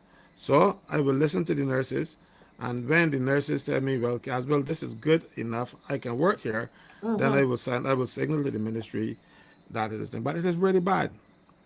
You can't believe that people are treating sick people. I'm not even talking about nurses now. Sick people. People are unwell, and they're coming to buildings that have termite droppings, mouse droppings, mold on the walls. The floors need cleaning, because if you can look, I saw a section of the floor that was clean last week or during the week, and then next to it, the part that ain't clean, and they look like chalk and cheese, two different things altogether. The place really want cleaning. They want maintenance. The roof is leaking. You cannot have people working in those conditions. I mean, the roof leaks. It leaks into the cement blocks. The cement blocks then collects that water, and then they start to build mold and whatever, and some kind of fungi. And how they fixed it? They put paint over it. They clean it with Clorox and put paint on it. But Clorox only changes the color. It doesn't kill anything. So it's still, the outside that might have been black mold or whatever it is. You wipe it off with Clorox, and it becomes white on the outside, but the mold is still there. So after a little bit, you put paint over it, then the mold start coming through the paint, and then you see the paint, new paint starts to bubble. There's water and fungus under there and mold. Right. And nurses have to breathe this in. One nurse on her deathbed, and I'm actually saying deathbed because she died. Wow. She told the nurses, "Don't let this happen to them." This is not in this clinic. This was in the one in St. Peter. She said the reason for her death is this building. the, and the nurses got scared because there she is. You don't know what is in those molds, right? Mm-hmm. So you don't know what it will cause. And when they do the examinations and they do the cleaning, the people take the swabs and whatever they take, they don't come back and tell the nurses what they've found. Mm-hmm. Reason for that is then the nurses will have a claim if they ever get sick, and they could link the sickness to that link the swab, what they found to their sickness, so the government don't let you know. They don't want to tell you anything. So people have to be afraid. And worse yet, the worst thing you can find is that you have to then get sick. You're sick because of the building. Ask to get. He talked about it on the and I saw it in the newspaper reporting that he's talking about it. I didn't hear him. I saw it in the paper, and he is claiming about these buildings making people sick. But when you get sick as a result of working in these buildings, the government refuses to pay you. Mm-hmm. And Mm-hmm. as an appointed public officer, you don't get sickness benefit from national insurance. So they're actually saying that when you get sick, you're on your own, because you get the 21 days sick leave, and then after that, there's no national insurance for you. So, mind you, the rules provide. I can tell you, anybody who is listening, any civil servant who is listening, check the general orders. General orders 524.1 says that you're entitled to extension of sick leave on full pay for 6 months, and then if there is any likelihood that you will be able to return to work for the further 6 months. So you get a year's sick leave before they should do anything, but no, they cut you off in 3 and our 20 or 21 days, and then people prisons. It's all over the place. There's some parts of the prisons that ain't painted yet, and the cement destroying prison officers. People had to get surgery and all kinds of stuff as a result of the conditions up there. It is all over. It is only in the polyclinics. It is worse in the polyclinics because in the sick people have to go in there and get infected too. You go for one thing and then you get somebody else inside that building. Mm. Oh my Yeah. goodness. And we are hearing. I'm hearing people saying. The last time I will repeat it. The doctor who's in charge said when she came there in 2020, all these conditions exist. And I said, so what did you do? Who Wow. did you write the ministry and say that you cannot allow your staff to work in these conditions? And you know why she couldn't? Because if she did, they would move her. But the Ministry of Health is one of the worst employers in the public service. It treats its staff very badly. Let me give an example of how badly they treat staff. Young people go and spend 5 years at university and become doctors. Then they get a little job in the polyclinic, and they wouldn't give them any permanent job. They call them locums. We do not have locums in our laws here. We have them in England, we have them in New Zealand, we have them in Australia, and some places. But what they call them locums. But what they really are temporary people who come in to work for some person who been calling sick a day, and the clinic has to find somebody, so they will bring somebody to put them in there, and you work for that day, or if they're on vacation, you work for the vacation period.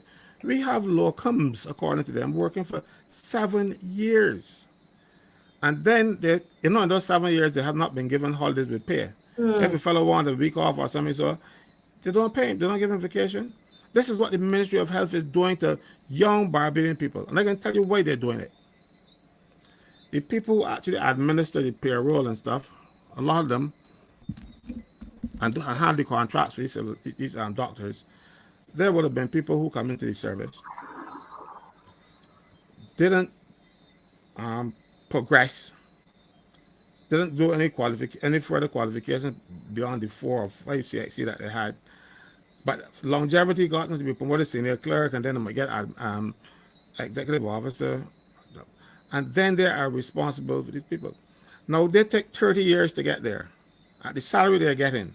Mm-hmm. But the doctors come in after university, and the doctors are getting more than them. So it's a bit of jealousy. So they find every way to stifle those young doctors. And then what happens? The doctors get vexed and go and work someplace else. They leave the public service. That is where you have like a 24-hour clinic at the CM's based in Scott. That's many Mm-hmm. nights don't have a doctor. You only have a nurse. So you still got to send them to the hospital to go and lay down on the floor out there because they ain't got a doctor at the clinic. But the government will tell you, oh, we established a 24-hour service. But out there, you establish them and you put them in a dirty building. I tell you, one part of that building when we went, Marcia, when I said, I'm not going up there. This place smells too bad. You all can go. One of the nurses brought me a mask. I said, mask or no mask, I'm not going up there. The thing smelled bad. But Mm. people are working in there every day, Yes. Wow. Every day. And what pains me is that the few $100,000 that it might take to fix this building, government can't afford because they don't have the money, they don't have this and have that, but they have money to build a monument to the LGBT family down Hero Square. And don't get me going on that, no, Yeah, please. you know what I would love to give. I want to say this to the opposition. I want to give you all a little homework before the end of the year because we want to do a show, Mr. Franklin. I want to do a special show at the end of the year, that last Friday in the year, in this year, on looking at the top 10 issues, major issues in this country by this. And we're going to count down. We're going to do a countdown, right? And we go from 10 to number one issue, right? We're going to go through all of them and lay them down. I had as the topic the top 10 lies. Somebody tell me, might say that is too strong. But I was going to say the top 10 lies of the MIA Motley administration. But we can say the top 10 issues, something like that. I'm going to come up with, unless somebody can give me an idea. You know how you have the countdown, and then look at the year in review.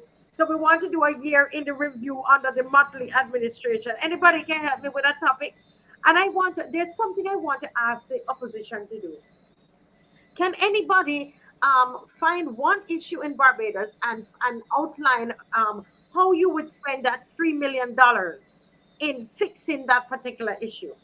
Say, for example, you take some of these buildings that at the so you take St. John's Primary School with all the molds, etc. that is there, right? Take one issue and let us and outline for me how you would spend that $3 million to fix this issue. What do you think about that idea, Mr. Franklin? I think it's a good idea. I also would like you to ask the people to submit issues because we might think that we know a lot of them, but they have a lot more. So we can ask the people to put in your issue, and we will deal with we will take the best the first time, but let them involve them in the issues and to come up with what they want us to talk about. you know, I I love think that it. would be. See, I love it. The person here on the same thing. They say list the issues and let the followers vote to find the most popular issues. I'm going to ask Kimar. I'm putting Kimar on the spot to create a poll for us, right? A voting, and we're going to list out the issues, right? And send it around Barbados and let the people vote. What is the top number one issue? So that we will have 10. We could put say 10 issues there and let them vote. And so we have the top 10 something like that. I don't know. And then we come up with the top five and the what when we hear Kimar, what you thinking? Kimar, you listening? Yeah, here. Having a little technical issues, but Yes. see we here. Yeah, we need something to um get some feedback from the people. We need to hear directly from the people what concerns them. Um, really surprised actually to find out what is really troubling the people of Barbados. Thing that people simple but in your face, but a lot of people don't comment on. One of the burning issues is the amount of travel the Prime Minister has done since 2018.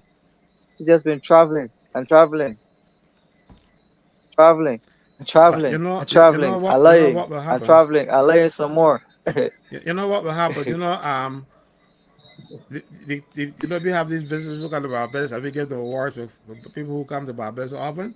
I think we're gonna get the Prime Minister one of those because she visits us more a lot. So we have to vote for her now to get one of these awards for the frequent visitors to Barbados. Well, she is a frequent visitor. She's here almost every other month.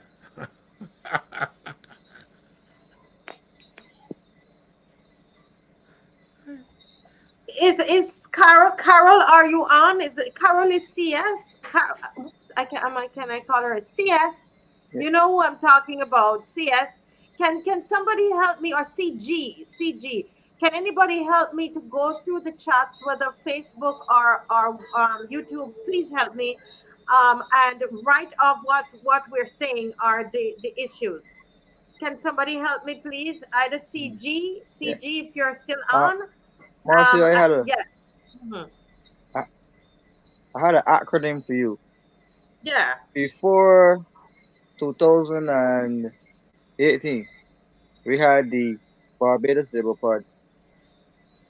Now we have the Begging and Laying Party, the BL, just begging and laying. But it's true. It is true. Where is the lie? Where is the lie? There's no lie there. There is absolutely no lie there. The begging and lying party. Yeah, I agree with you. I agree with that. Pete Way cracking up. They're cracking me up tonight. Yes, yes. Guys, can you help me? Because the chat is going so fast. People are typing. Can you, anybody can help me, whether it's Kathy, if you're there, or CG, if you're there, can you help me just to grab the topics? Because what we would do, Kimar, is to do a little poll for people to vote on the number one issue. So they would put it in order. They will vote for number 1 to 10, right? And then we will come and we will take the vote, and then the last Friday in the month when we do the show, then we would present them in order, the top 10. What are the issues that came? Is that how we should do it, or we should list more than 10 and I see what no, the top 10 no. What is? I think is that we should invite them to send us issues that they want us to think about, and we will take we will rank them and do the top 10. But they're gonna be more than 20. They're gonna be more than Yeah. 40. So what might be the one that peeved me most, because the one that peeved me more gonna be the workers' issues. You see what I mean? So Hmm. I'll be focused on that. But some people might want to hear about some other things. So let me just do a blend. That's get get them from various people and let them come in and say what they want to hear, what they want us to talk about. Hmm. Because I can Hmm. assure you, these legislative changes that they're making too, and then having to come back each time on doing them and coming, and that is another issue. Hmm. Hmm. We need to Yeah. you know Mr. Franklin, this I don't want to forget this, because I want to be transparent tonight, that I love to put up lights at Christmas, right? I love the whole lot of lights and so on. I'm a theater person, so I like that, and I was reflecting, I said, man, I need some more lights over here and some more lights over there. And I went and took a nap. And as I woke up, Mr. Franklin, the thought came to me, but Marcia, you're going to really buy more lights? And when you think of how hard it is for families, and I called the gentleman who helped me with the lights, and I said, listen, I'm not going to buy those lights anymore. And he said, it's a lucky thing I didn't buy it in the morning. And I said to him, because I'm thinking about how hard it is for families this Christmas, and so I saw Joseph put up this here and saying that those who are attending the party, he meant party, he left off part there on the Y, to bring a non-perishable item. So the barrels are at the location that we're going to be at. And that's a good gesture, because we're getting so many calls, Mr. Franklin. I got so many calls yesterday, and a lot of people are going through hardship at this time, and so I'm asking people, as you shop, to really let us be true, loyal sons and daughters, loyal sons and daughters. And just as though, as I said, I'm being transparent. I was going to spend more money on lights, but that could buy probably buy some grocery for somebody who, I'm not going to say I'm not going to have lights. I will have lights, but the way I want to do my, lights, not in this time. I think that we all need to take stock, because if we don't do that, we are just like the people we are criticizing. Mr. Franklin. I know what you mean, because unless I'm on the show, I turn off the light and fumble through the dark to save a few dollars. you know, I look at my office light bill today. I cannot believe it. You know, I use a little electricity, but the fuel charge, I'm paying more for fuel. That should be impossible for you to buy fuel to produce that little bit amount of electricity, and then you can tell me about what something is really wrong. But Kimar opened my eyes again to that issue. I tell you, you got to thank God for this young boy, or young man. Then again, call the boy anymore. And he, I went through after he thing. I look at all my bills, and I said cheese on bread. But lucky for me, they overcharged me for, and I was getting credits for a little while now, because they carry so much of my money here. So I'm wondering how many people that happened to, and I was in credit now for a few months. That they Yeah. haven't overcharged me, and I don't understand that they could be charging me every month for nearly a year. Mm-hmm, mm-hmm, mm-hmm. We're still waiting on Cassius to come on, but I think this is a good time that we use this time to talk about Barbados and what is happening in Barbados, to our neighbors, to our friends, to people who are small business owners. A lot of those people are having a hard time. And I'm going to stress this again. When you go to the supermarket, as you buy things to consume on your own selves, remember somebody else. Remember, Okay. Joseph is saying that he flew in for the party, the Christmas party, and we still might have room for about 3 persons. But if you wanna still, you can message me at the number 236-7000, and bring something.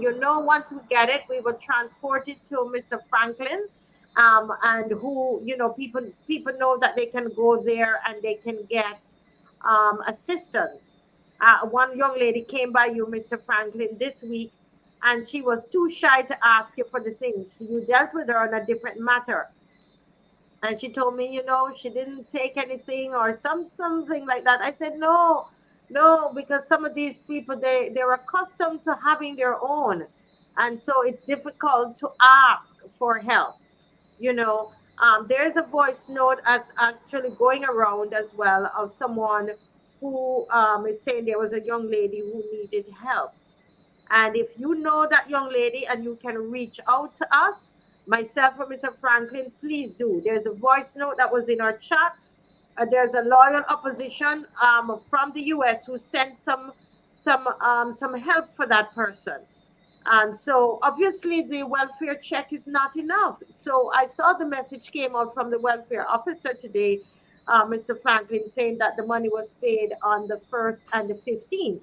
But if it was paid on the 1st and the 15th, right? Well, today is the 15th, so they should get some money now. But what we're hearing from a lot of people is that there is a reduction, a decrease in Yeah, a lot they of cut the the. money. Mm, They cut the money and they give it to the MPs to do largesse in their constituencies. You see, they cut the welfare vote, and instead they give money to MPs so the MPs can pick out who they want to give assistance to. I always oppose that. That's not their job. If they come upon constituents that need help, they're supposed to refer them to the welfare department, because they are going to give the help to their followers, when the welfare department is going to give it to the needy, whether you are A, B, or D. But the politicians are going to give it to their supporters. And so boycott the welfare vote and then give MPs money to, and that's what they have done.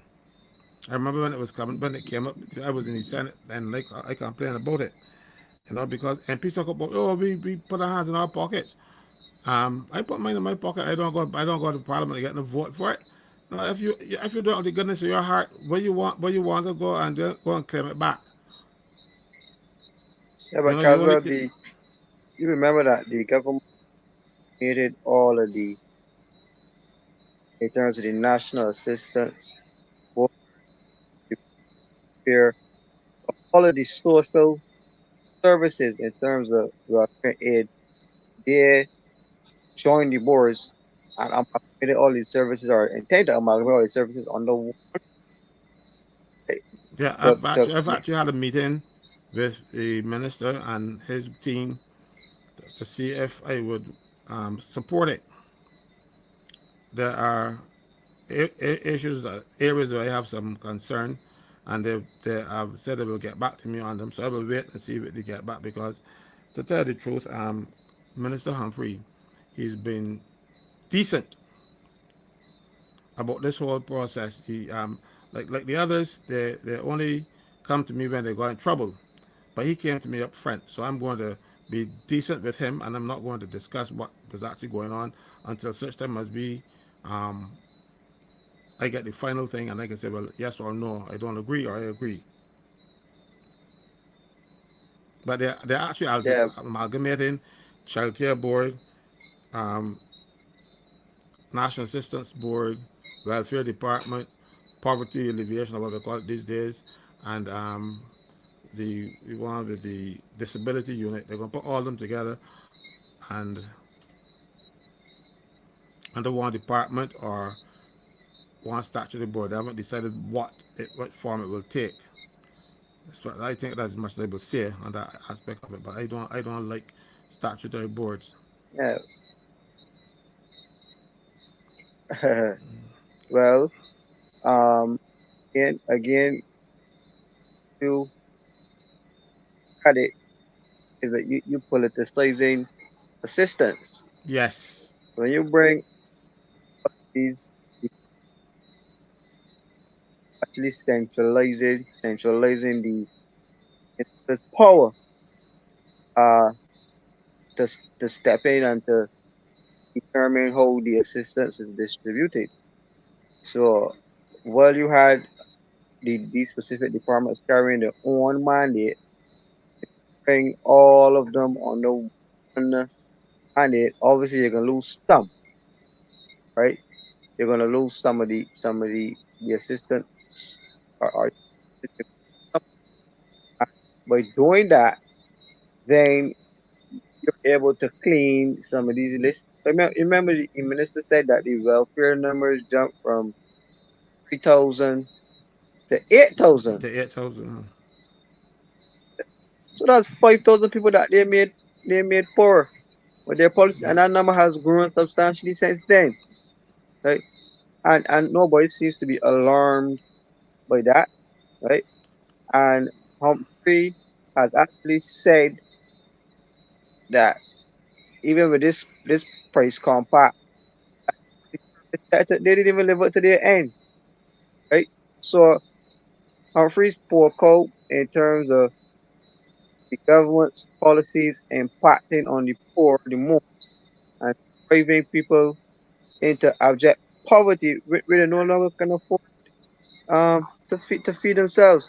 So when you do that and you bring people to their knees like that, the choice that they have now is to come in front of me, as opposed to going to the boards and getting independent assistance. You actually place it in the auspices of the minister, that the minister, as opposed to drafting policy, right? As opposed to drafting policy, could then step in and dictate what happens in terms of welfare assistance, and who it goes to, and this thing called the One Family Program, which is universal basic income, right? So they are going to choose, when they get rid of all these boards, then they are going to choose that's on to the One Family Program and centralize the assistance. So if you know that you don't support the government, as it relates to getting on to this one family program, which is conditioned upon the digital ID, because if you don't have a digital ID, you ain't getting on. And you subject already poor people into signing up themselves, signing on to the digital assistance. Right? So that is where you have the problem. Yeah, you're cutting up, you're breaking Yeah. up a bit, Kimar. You're breaking up a bit, but I think we got the gist of what he was saying, right, Caswell? Can you repeat Yeah. a couple of it so that Yes, everybody look, got it? Yes, thank you, I can Caswell. respond because what is happening here, politicians like to create mendicancy, right? They want people to depend on them so that the people come and vote for them rather than empower a man. They want you to come and get your you know, the people say, President, give a man a fish, they won't give you the fish. Mm-hmm. Mind you, it will be sardines, but still fish. And rather than teach you how to go and get your own, so they will keep you there and keep you poor and keep you begging. And that at election time they give you a little bit more, they give you another $100 more, something like this, and you are forever grateful to them because they give you a few dollars. No, their job is to find jobs for you, find people to invest in this country so you can get jobs. That is what they're supposed to be doing, not keeping you poor and in a state of abject poverty. People, you'll be surprised. You know, you have people in this country, people talk about owning a piece of the rock. There are so many people. I talking about a mother had daughters and sons and stuff and live in one house, especially the government unit, especially. Those little girls then turn and become mothers. And they're all in that same house still, you know. Mm-hmm. And because they don't have jobs, they can't get any financial assistance anywhere, like in terms of loans, to go and get their own little piece of the rock or anything. So you have two generations in one house that only intended for four people, got 17 and 18 people living in a house. And government is doing nothing about that. But then these people turn out and rush up there, run the campaigns and hold up red t-shirts and keep up finding noises and stuff, not realize that they're being used. You know, Eh, this brings me to being used. And they create they have these partnerships with unions to make sure that they can control the unemployed and the employed. Only today in the Barbados today, mind you, I'll tell you about the Barbados today later. Only today in Barbados today, Tony Moore is boasting about government putting laws in place that would basically force people, the hotels, to comply with the Barbados Workers Union agreements, or you don't get concessions from the government. No, you can't do that. No, you honestly can't do that. I can tell you what happened. The Barbados Tourism Hotel and Tourism Association and the unions and government, they met. And they were complaining that the people are not in unions anymore. And some people from the hotel said, but the people, whenever they have any issues, they bring cars well. Oh boy, I got cursed on there, but I heard they cursed me. And one young lady got up and defended me. I have to call her, and they tell me she said to them that they were talking nonsense, that the people come to me because I'm fear. She said when workers come and they got problems, Mr. Franklin's coming in and beg when they're wrong, and when he fight like hell. No, they go there, so, and they're John Dixie and the employers are always wrong. The employers are not always wrong. They're wrong most of the time, but they're not always wrong. When they're right, I tell the workers that let me go in there and beg. Please go in there and beg. I've never lost a job if I beg yet. If you go in there and you beg and say you're sorry, you make a mistake, this kind of thing. No, they don't want to do that. So right now, the BW has been losing membership. People getting disgusted with them.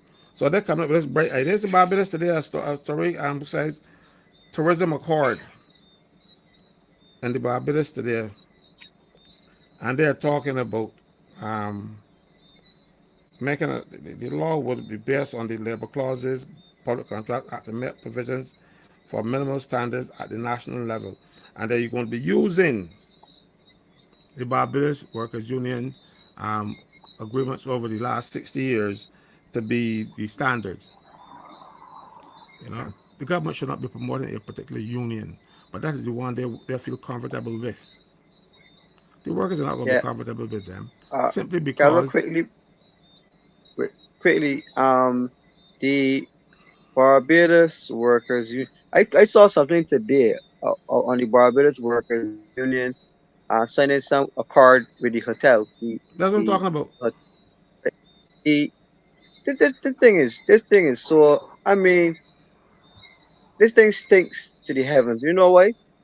This is the same hotel industry that got $303 million from the government, right?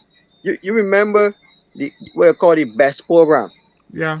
right? And they cut people's wages contrary to law. Government allowed them to cut people's wages. Give them money and the people use it to upgrade the plant and all kind of stuff and pay the workers for coming to work and do nothing because there were no people in the hotels so that they won't get severance pay. Government conspired with the hotels to make sure that the workers did not get anything. And the government also changed the law, the severance payment thing, for a short period to exclude those people in the hotels from getting severance pay. Government did that. Yep, the attorney general that I also spoke about that in my book as well.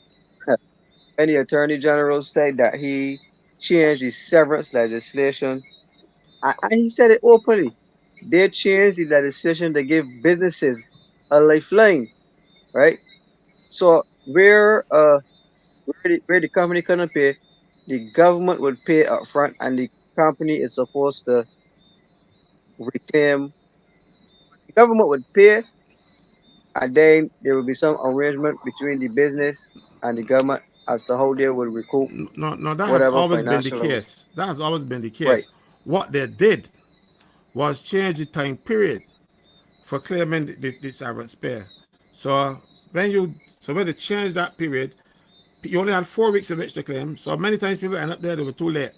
So this government cheated, destroyed a lot of workers and to protect the hotels Okay. and protect the severance payments fund because the money should have come from because what would happen, the hotels will have to reimburse the national insurance for paying those workers. But government don't want to pay that right. money and they don't let the hotels, so the hotels will not have to reimburse them and they trick the workers into not. I remember 12 people came to me and they said, but I told you all go and sign that. I said, but they tell me we can get this, we get this. And no, that the time has passed. When they go on, there's no money. Yeah. Government tricked them. Guys, Yeah, this is yeah, we see Cassius is here because he's coming on, and I know we he's busy at his home right now, but we begging some time here because he had something to say. Mr. Cassius Stewart, welcome. He's in Bahamas at the moment. Good to see you. Well, Marcia, it is so good to see you and welcome from the Bahamas where we're having a lot of rain and a lot of wind. Seems like it's hurricane, but it's gonna dry up in another 2 days. But we had a lot of rain these past couple of days. Yes. And I know that there is a lot of talk there was a lot of talk in Bahamas about the Samoa agreement, right? Yes. We did have some conversation about it, and we still trying to find out where our government stands. They've been very quiet on it. On the agreement and the signing of the agreement, but we have voiced our concerns about it and let them know that we are not interested in being party to anything that's promoting this LGBTQ agenda, this abortion agenda, and agenda that we don't morally believe in. And so we've already stated our position on that, and we're going to constantly and continuously let the governments know that what our position is. We stand on the side of right and the side of morality, and nothing is going to change that. Yes.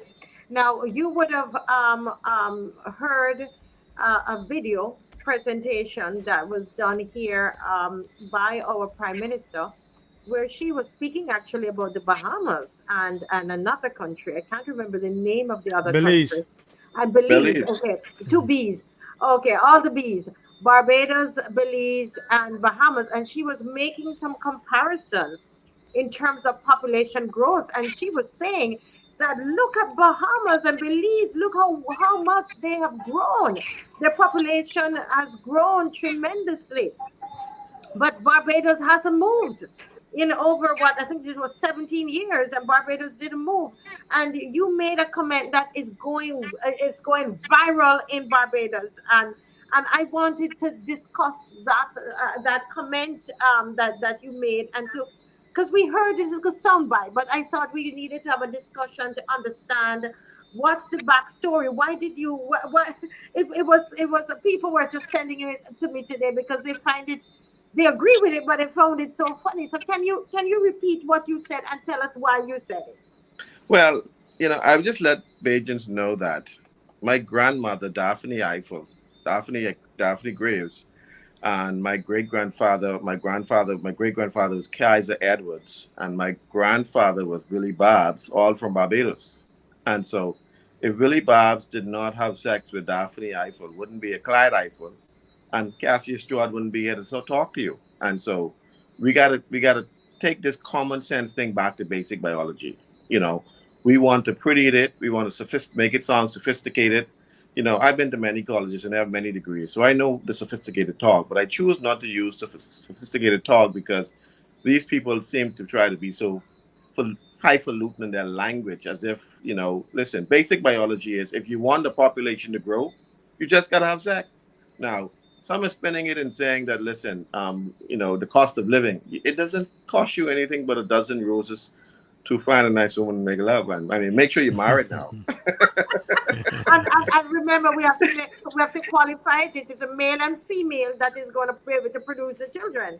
You see, but the liberal agenda, with the liberal agenda, I mean, if you realize, if you take her speech, and you look at it, she started to go to migration. She said that we have to have a conversation, and then we open up the doors to migration. She did not say procreation. She said migration. In other words, she wants Barbados to open up their door to immigrants coming in to increase the population. Now, I'm not sure Barbadians would like that, but we prefer Barbadians and Bahamas and Belize. We prefer to grow our country organically. And the way to grow your country organically is to family, male and female, coming together to create a union which create children. Her father and her mother got together to create her. It cannot stop. And if you decide to push a homosexual agenda, this same-sex marriage agenda, it stops population growth. We have to call it like it is. That's creating an end to what we call procreation and an end to the world.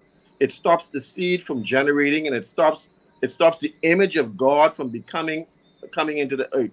And so this whole agenda that this liberal government is pushing throughout the world is bad for humanity. It's bad for population growth. But you see, now they're realizing it. It's not only her. Several countries in Europe is realizing that their population is now have a negative growth, and now they're trying to encourage birth rate and growth rate because then they realize that their agenda is a dead end street. And so I'm saying it like it is because Prime Minister Motley needs to say it like it is. If you want to increase the population, it ain't got nothing to do with migration. It's about procreation. And Bajans, like me, like I say, I'm Bajan. I get Bajan blood running through my veins. And so I know what it is because we need to be able to build our country organically. Now, the Bahamas has grown exponentially, partly because of migration too. We've had a migration problem because that 400,000 has a lot to do with the amount of illegal immigrants coming into the country and so on, and their children Ah, becoming Bahamians. So while it may sound like a big number, it ain't really all Bahamians because we have, for every Haitian family in the Bahamas, if they have 5 children, Bahamians only having one. So it's almost like 5, 6 to 1. So they're outgrowing us and outpacing us in terms of childbirth. And so my encouragement to Bahamians as well too is that you got to go have sex and have some children. That's the only mhm. way to build your country. And so we cannot follow the liberal agenda that is destroying the world. Just trying to And work. so, You know, but you I know. encourage marriage now. Go Marriage ahead. first, Go marriage ahead. first, marriage first. Go ahead. Right. That's what. Right. I wanted to say. So it is, and the male female sex, and in a stable family, stable Precisely. situation. It's important because I was saying to you earlier that The prime minister says we have to have communication. She says we have to sit down and we have to talk about this. And I'm saying no, you need action. And the Exactly. action We need. Listen, is the Marcia. action that you need is male, female. You need to If encourage it. if we could encourage Bajans to go ahead and create that nuclear family, that man and that woman, and have children is a good thing. Now, what they have done is that they have taxed us to the point where it's become difficult to manage family with the high cost of living. But the high cost of living does not stop sex. You need children. And I keep telling people, people always say, "Oh, it's expensive to have children." I mean, God always makes a way. I mean, my grandmother had 16 children, and they wasn't as rich as I am, but they made a way. You And mean then 16? 16, my grandmother in the Bahamas, she had 16 children. And so, and so all of those kids now, they have their kids and so on. But as the generation progressed, the children's, I guess the number of children decreased. And so while my mother only had one, me, her mother had 16. And so I have Mhm. four. I wanted 10. I'm short six. But, it's You're still young.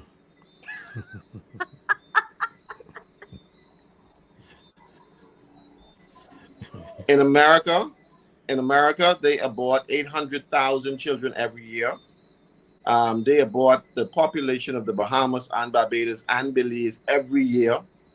And so this is why we need to look at that abortion. Barbados, I mean, I know you had mentioned that Barbados had legalized abortion. Yeah. Overturn those legislation and make abortion illegal because there's a price to pay for murdering any child. Remember now, for every action, there's an equal and opposite reaction. When you commit an abortion, there's an action being taken, but what is the reaction to that? The soul of those children will come back and crying out for revenge because you cannot kill without a reaction. So anything we do on planet Earth, there's a reaction to what we do. And Yeah. so this abortion is wrong, it's immoral, and it's what they call offering the children to Moloch. If you know anything about scripture, Leviticus talks about if you offer your children to Moloch, what I will do is curse the land and the land will spit you out. And so this abortion is basically similar to the same thing. America is doing it now. Barbados is embracing it. The Bahamas is still illegal to commit abortion. And as long as I live, it'll always be illegal to commit abortion because every child has a right to live. And every child life is dignified and is infused with the Spirit of God. And so with that being said, I am going to continually fight to make sure that when the next government comes in place in Barbados, they overturn those legislation and make abortion illegal again But because you cannot kill children. Mr. Stewart, I'm listening to you, and I know that people are going to say, it's a woman right to choose, which I think it is. Yes, you have the right to choose, but remember now, we can't be, sanctioning abortion and encouraging it. I work with young people, and I can tell you this, Mr. Stewart and Mr. Franklin and Kimar as well, that there are young people younger than 15 who they can get abortion in Barbados and their parents don't know about it.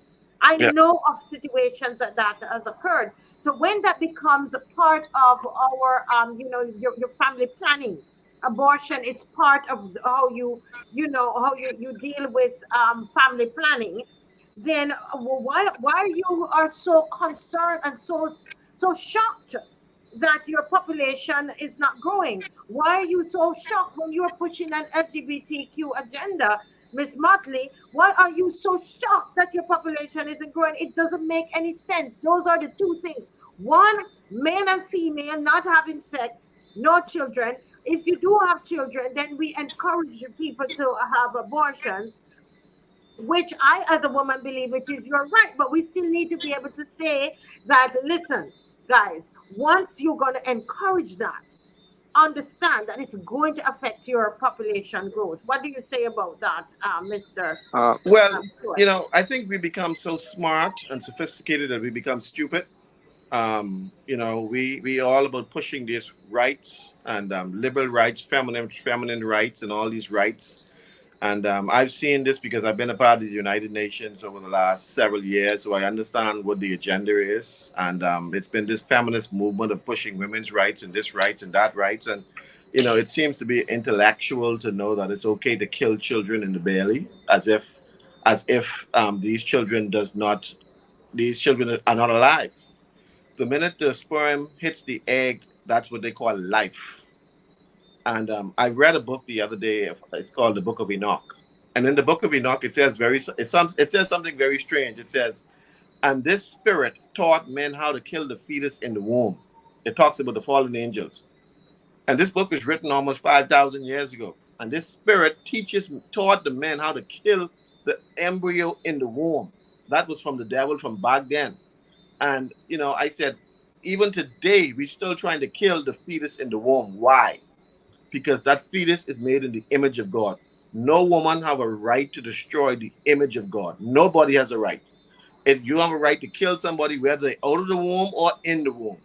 And so the same law that applies to people where thou shalt not murder, it should apply to the life when life is conceived. Now, if a woman has sex today and she realizes she doesn't want to have a baby, she can always go to the family medical clinic and get a plan B to stop the fertilization of the egg. If the egg doesn't fertilize, there's no murder. But the minute the fertilization takes place, then that's life. And that's where the danger zone is. You got to be careful with that danger zone. And we got to Yeah. be careful with this liberalism, this women's rights, this everybody have a right. Yeah, everybody has a right, but you don't have a right to kill a fetus in the womb. Because, Yeah. somebody got to speak for them. They can't speak for themselves.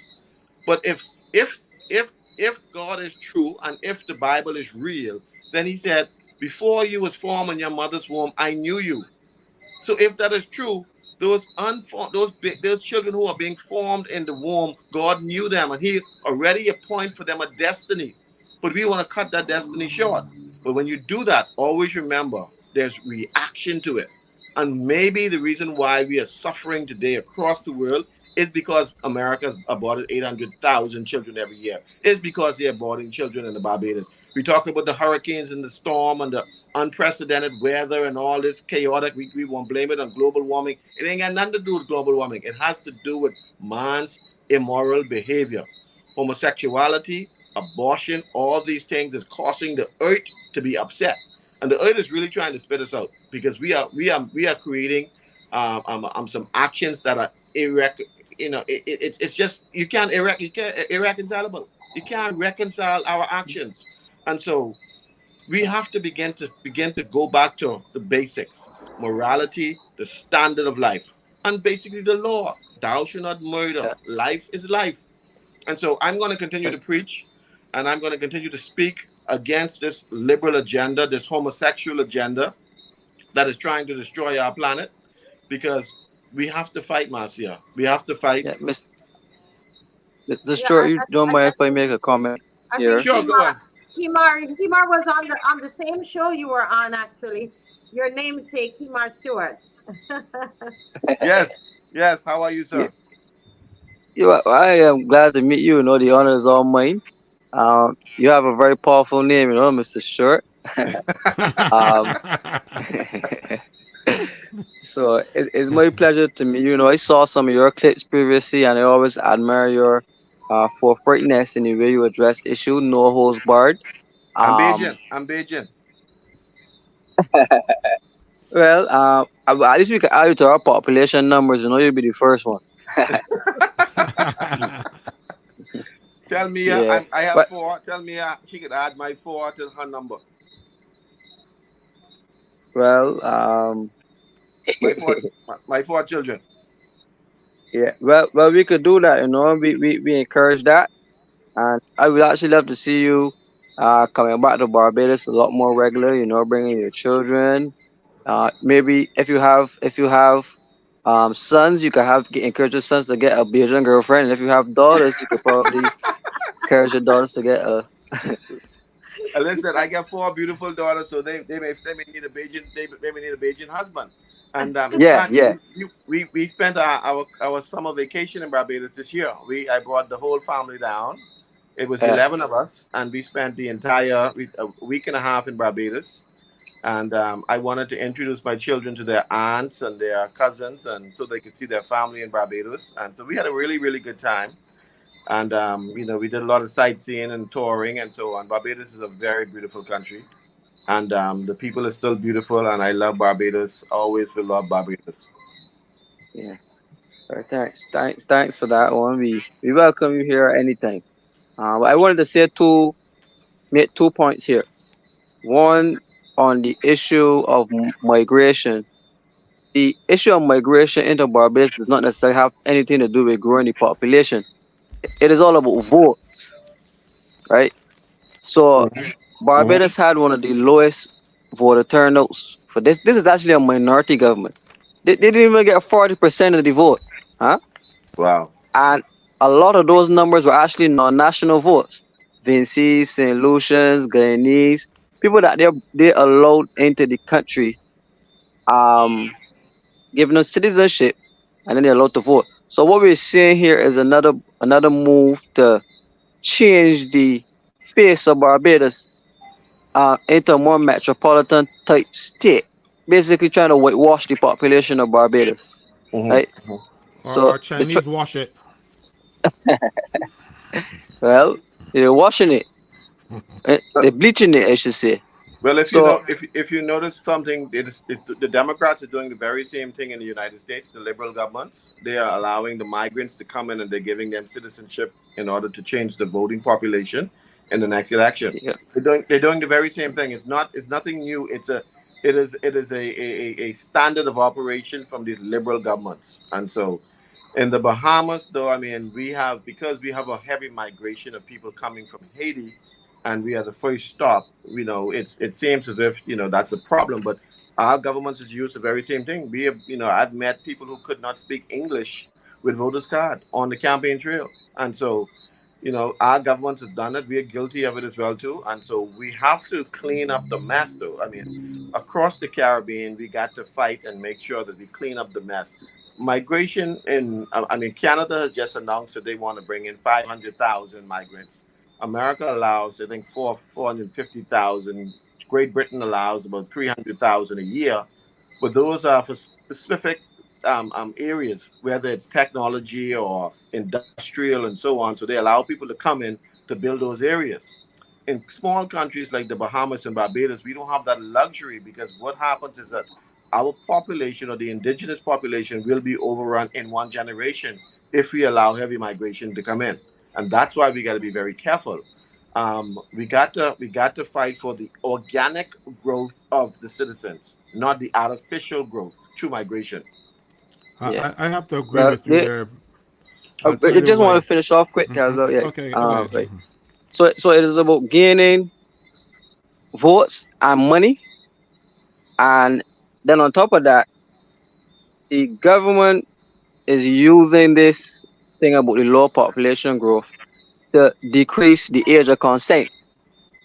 So recently, we saw an organization coming out speaking about the difference in terms of the age you could consent to have sex and the age you could get medical care without a parent.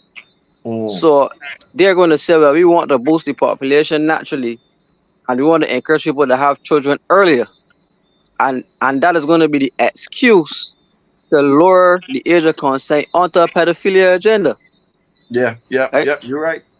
So that is basically the reason for it.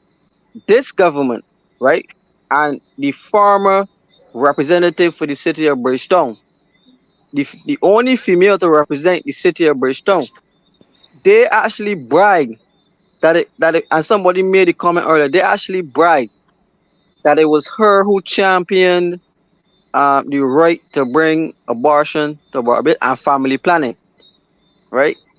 And they've awarded her all types of fancy awards and everything for bringing that to Barbados. So it was their agenda since all back then through the family planning thing, making it more accessible for abortions. Because the excuse they used was that um backstreet abortions were not safe, and they wanted to ensure women had safe space for abortions and this and that or whatever, and they put it in place. So now you're seeing repercussions of it. The same government, many years later, from a problem that they caused, in terms of putting it in the legislation, saying that the population needs to grow. But Mhm. like I say to the people, you need to be careful. And they already started it. They spoke about it at least 2 days ago in the newspaper, and they sent it to Marcia. Yes. They are going to want to use that to lower the age of consent in Barbados and to lower the age where you can go to the doctor to get sexual treatment without the presence of a parent. And the child protection bill that they're bringing to Barbados will be the impetus to remove the rights of parents as it Mhm. relates to children accessing this sexual material. So over to you guys. Well, Yeah, this is why the voices in Barbados, like you guys, and we will do whatever we can from the Bahamas to constantly shed light on these issues because when they try to bring on maps, other minor attracted persons, and to legalize this new agenda where they're saying the pedophilias are saying that they have no control over whether or not they are attracted to children, and so their movement should be legalized and accepted. You know, these people are crazy. These people are sick in their minds. These people who don't know whether they man or woman, male or female. I will never accept them. They are psychiatric patients. They all need to be locked away because you cannot be a minor attracted person and think that you're normal. You're a sick person. You cannot be a man. You say you don't know whether you're a woman or a man. You are gender schizophrenia. And so because you have schizophrenia, you need to be locked away in a psychiatric ward. These people are crazy. But we who are normal, we accepting them and we think that if we speak out against them, they're gonna come for us like the boogeyman. I'm not afraid to speak out against craziness. That whole gay agenda is crazy. It's crazy for a man to lay with another man. It's crazy for a woman to lay with another woman. That's craziness. And so that's why they feel like they're empowered because we are quiet. We are afraid of them. Mhm. But we got to begin to speak and say, listen, at one point, homosexuality was considered a psychiatric disease. It's only it still because is. it's only because there was a man who had plenty of money, began to invest $1 billion to change the dialogue. And he pushed and he pushed and he advertised and he used his money to get common sense people like us to accept the fact that homosexuality is no longer a psychiatric disease. But if you are attracted to a woman and you're a woman, something is wrong with you. That is not normal. Life does not go that way. That's not a normal way of life. But we got to call it like it is and stop buttering them up and petting them up and thinking that, oh, now they get rights. Yeah, you have a right when you He's stuck. Am I stuck? Can you hear me, I'm Caswell? hearing yeah. you. Cassius is frozen, but you, I'm still hearing you. I'm seeing you. Okay, go ahead, Okay, he's unfrozen. Go ahead, Cassius. Yeah, like I said, the lifestyle that they're trying to bring across the world, whether it's maps, minor attracted persons, whether it's gender queer, whether it's binary, and whether it's the use of pronouns and they, them, he, am. These people are out of their mind. They are crazy, and we need to lock all of them up in the psychiatric ward. Hmm. You're not going to have enough psychiatric wards. There's too many of them now. But And the thing is, let's build more psychiatric wards. our governments are encouraging it. And I keep telling them, like I will insist, because our prime minister does not understand that two rams do not make a lamb. She seemed not to understand that. But no, she's asking for population growth, and I agree with you. Because but I said it before you, but nobody listened. But because it came from you, everybody love it now. So I am happy that you said it. Because I keep saying, because we have a whole set of them inside there, but like what we saying about better check our child and want to come and tell people where's theirs. But I want to get to the point that you made, and about if you're bringing these people, next thing you know, they're going to outnumber us. That is not fanciful or far fetched. Hmm. It happened in Fiji a number of years ago. If I don't know if you all remember, but you might be too young. Um, Sitivini Rambuka, who was the head of the army at the time, he overthrew the government, the elected government, because they allowed Indian migration into Fiji. Mm-hmm. And then the Indians breed, and they breed faster than the Fijians. And next thing you know, there were more Indians, people of Indian descent in Fiji than native Fijians. And they ran in the elections and won the government. And Mm-hmm. Rambuka said, "Hell no, Fiji for Fijians," and and nullified that election. And you remember, I will never forget. Even our own Billy Miller was on a Commonwealth group condemning Fiji, and said, and to this day, Rambuka is still one of my heroes because he stood up to them. Yeah. You know, so it is not far fetched or fanciful. It's happened already, Yep. and they're preparing for it to happen now. But ours is Indian. Fiji was economic. Ours is politicians being nasty. They want to keep the vote at all costs. They want to keep the government at all costs, no matter what it does. So they want to bring in people, and those people will be beholden to them. And we did it under Tom Adams when he was prime minister. A lot of people got citizenship. I'm grateful because for that, because my wife's mother, she got citizenship. You got a wife out of it. Yeah, so I'm still grateful, but it's been happening for a while. So we need to stand up against these people, and I can tell you something. What we must do, people like you, Marcia, and all the other preachers around the place, must preach against these evil politicians who come in there and destroy our morals and stuff for the sake of the vote. They want to get the vote, so they're going to destroy. We got to be saying to us, tell the people, look, these people are showing you the road to hell. And point them out, name them. Don't be afraid of them. Say, look, if you follow the Barbados Labour Party, you are on your way to hell. Because they want this comprehensive sexual education. They want to have LGBT. They even put, well, you might not know, but they even put a monument in Bridgetown, and they call it the LGBT monument because they call it the monument to the family. But the family does not have male or female in it. They just have a couple of adults and children, but all of them look alike. You can't tell which is the male, which is the female. That's what they want to Genderless. do. They look They're genderless. genderless, right? So that is what we are coming up against. And for a few dollars or a few little bribes and little music during the campaign, when it has also contrary to the law, and the facts of the campaign, and during the election campaign, they're against the government, and they are leading us on the road to hell. I don't care what anybody tell me.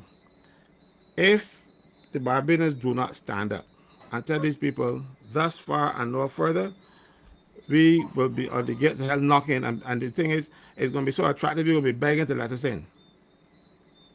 Yeah, and some, what I want to say. I know you talk about the BLP, but these are questions that we need to hold the DLP accountable. They need to answer these questions. I've been asking them these questions on the show, and I've not had an answer.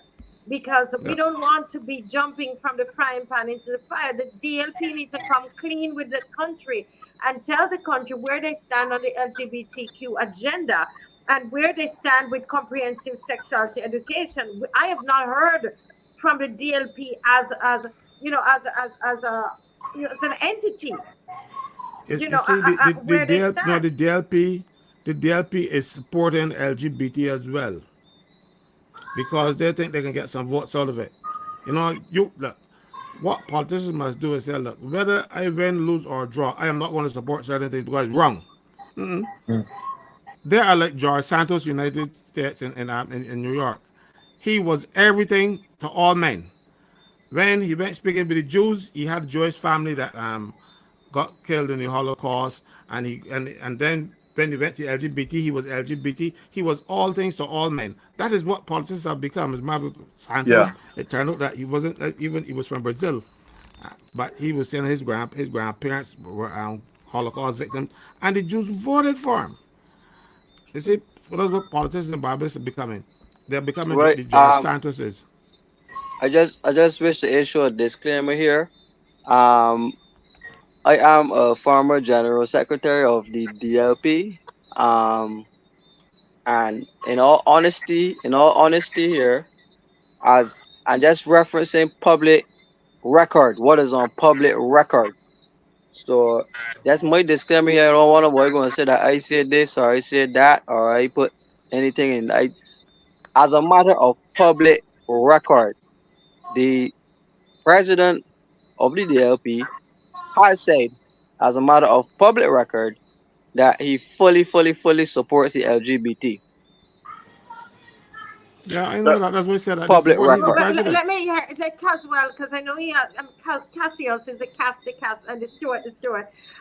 Let's hear from Cassius. I know he's at a function at his home and he's giving us some time. Let's allow let him say something and then we can continue the conversation.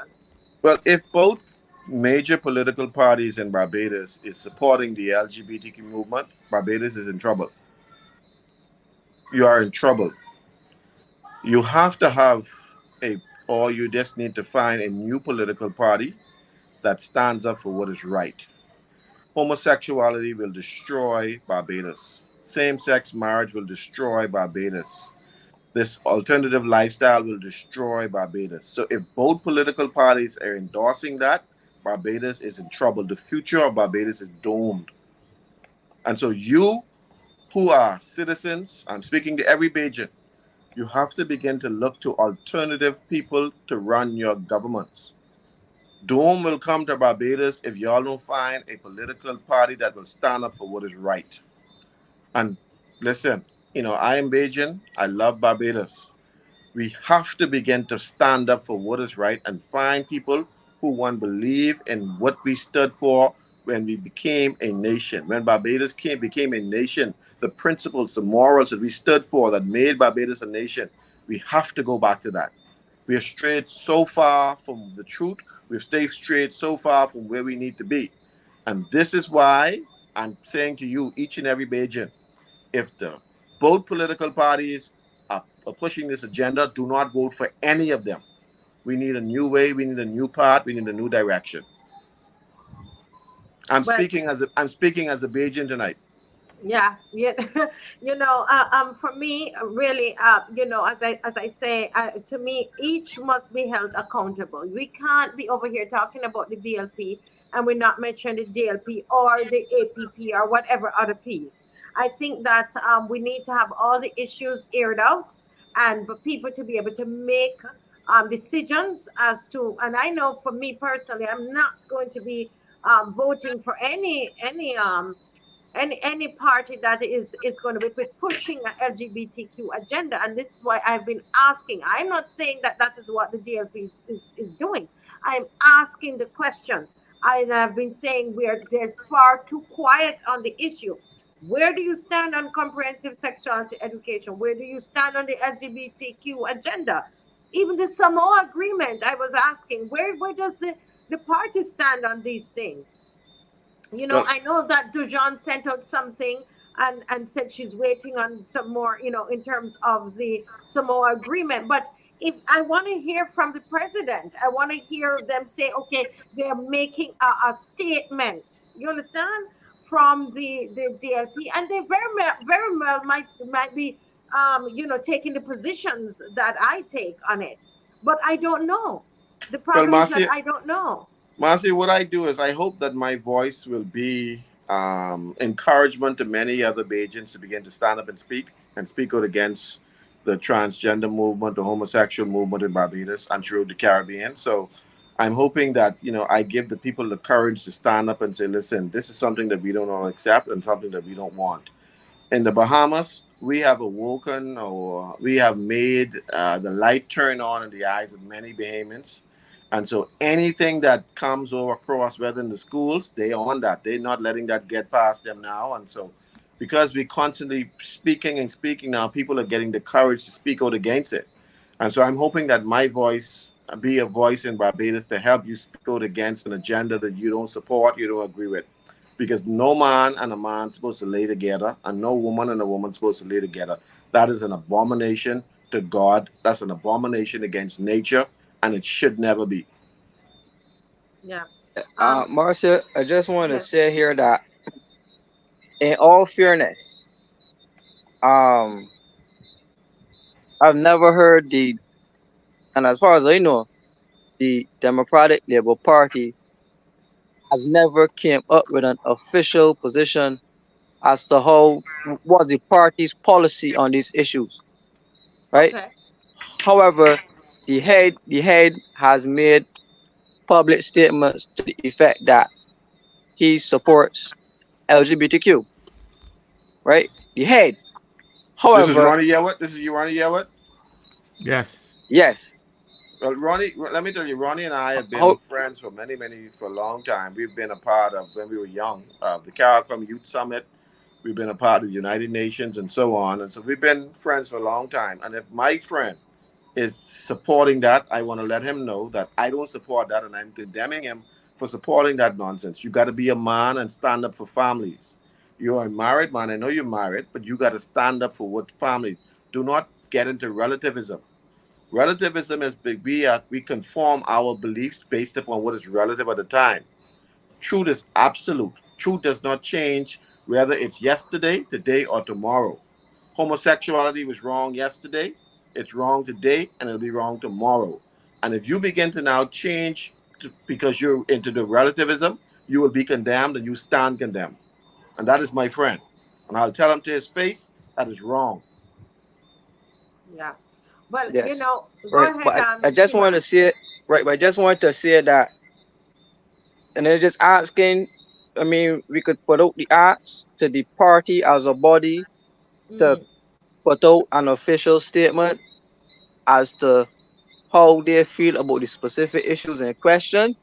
Because, in all fairness, I wouldn't want to tie, because you're the leader of an organization does not mean that what you say represents how the entire organization feels, or that is an official position of the entire organization.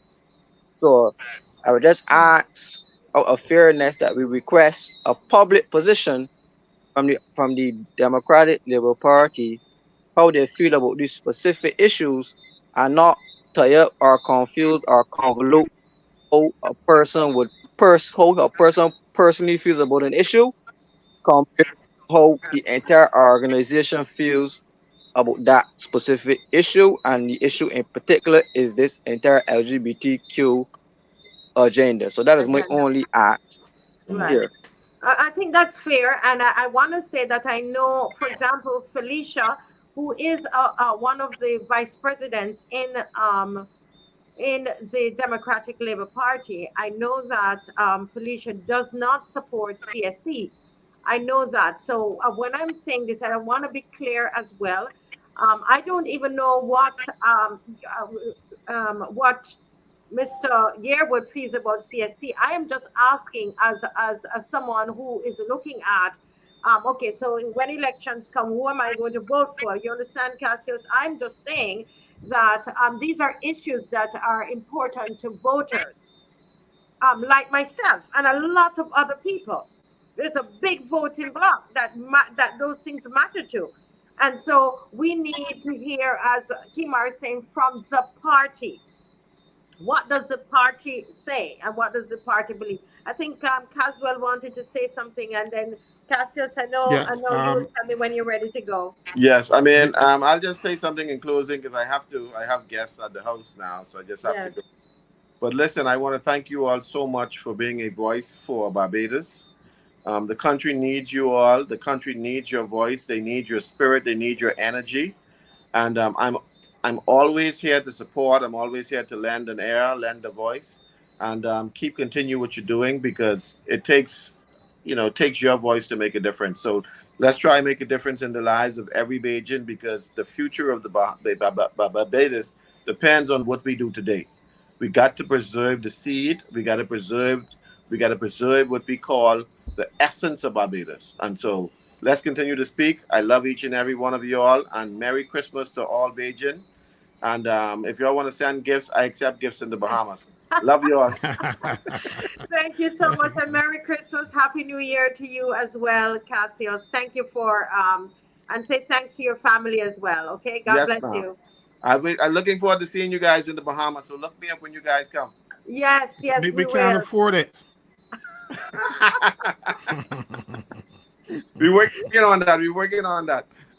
All right. All right. Okay. You I have would a God good love. bless. one. I Good would night. love to come. I remember I trained with some when it was at a labor college in States. We had Bahamians and stuff, and I always planned to go because they just speak so glowingly of Bahamas and stuff. I wanted to go, but I could make it. I actually made it to Belize because Belize was the cost of living in Belize was about half of what it was in Barbados. You know, no wonder the people were able to say they could afford it. So I The hope you get to come in appropriate. 2024. We're gonna plan for you coming. Yes, yes. Please All plan right. Yeah. for him to come. Before you Okay. go, Cassius, Yes, sir. I just remembered when I was at university at KFL, my girlfriend was actually from Bahamas, you know. Oh, really? Yeah, But he just yeah, remembered. yeah, You just remember you had a yeah. Bahamian girlfriend. I just remembered. We have to watch him. He's there talking about bring over your children over here and all of these things. I'm teasing him. He has a lovely girlfriend here in Barbados. I just teasing Kumar. Uh, but I'm coming to have a visit pretty soon again. I want a home in Barbados. Oh wow, wow, wow, wow, wow. He drop out. He drop out. You better drop out fast. But you're talking Yeah. about bring over the daughters. No, you didn't say that. I'm making that. Yeah. Well, anyway, y'all have a good evening, and I Yeah, really good love evening. enjoy being with you guys. Yes. God bless Cassius. Yeah. Thank you God so bless. much. Bye. Yes. Yeah. Bye bye. Bye bye. Yeah. Marcia, while I'm speaking, you can look at your phone. I just sent you a message. But I Yes. will Oh say, Lord. He want to give me heart. No, heart attack. I, No. I will say to you Yeah. that usually in politics, there are, I know you'll be shocked, Oh God. that you'll be shocked. Oh God. You know, In you guys politics, know whenever he tell me to look at my phone, you know that is a bombshell, right? I can't share this. Oh wow, Lord, let me put down this phone because oh God, go ahead. usually in politics, especially when they got an opposition and the government, you have the political leader who, in some cases, is the person that the members in the House select to lead them. So the opposition will have a political leader, who will be an MP. The Dems does not have a political leader right now because they have no MPs in the House. And then there's also the president of the party. But now that role of political leader is now basically in the hands of the president. The president of the Democratic Labour Party speaks for the Democratic Labour Party. And if he has said that he supports the LGBT, then that is the party. And then it is for the party to say, whoa, you want to talk for us? But I have not seen that. So if I'm not seeing that, then Mm. the Democratic Labour Party has joined the Barbados Labour Party lockstep in this LGBT thing. So It's as you're simple as saying, that. hold a minute. So you're saying that because I haven't really examined all of these recordings and so on properly. But you're saying that if this statement was made by the leader of the party, and then it doesn't if it doesn't reflect the other members of the party, and they haven't said anything, then we are to assume that that is the position of the party. Is that what It you're has to saying? be. I'll tell you why.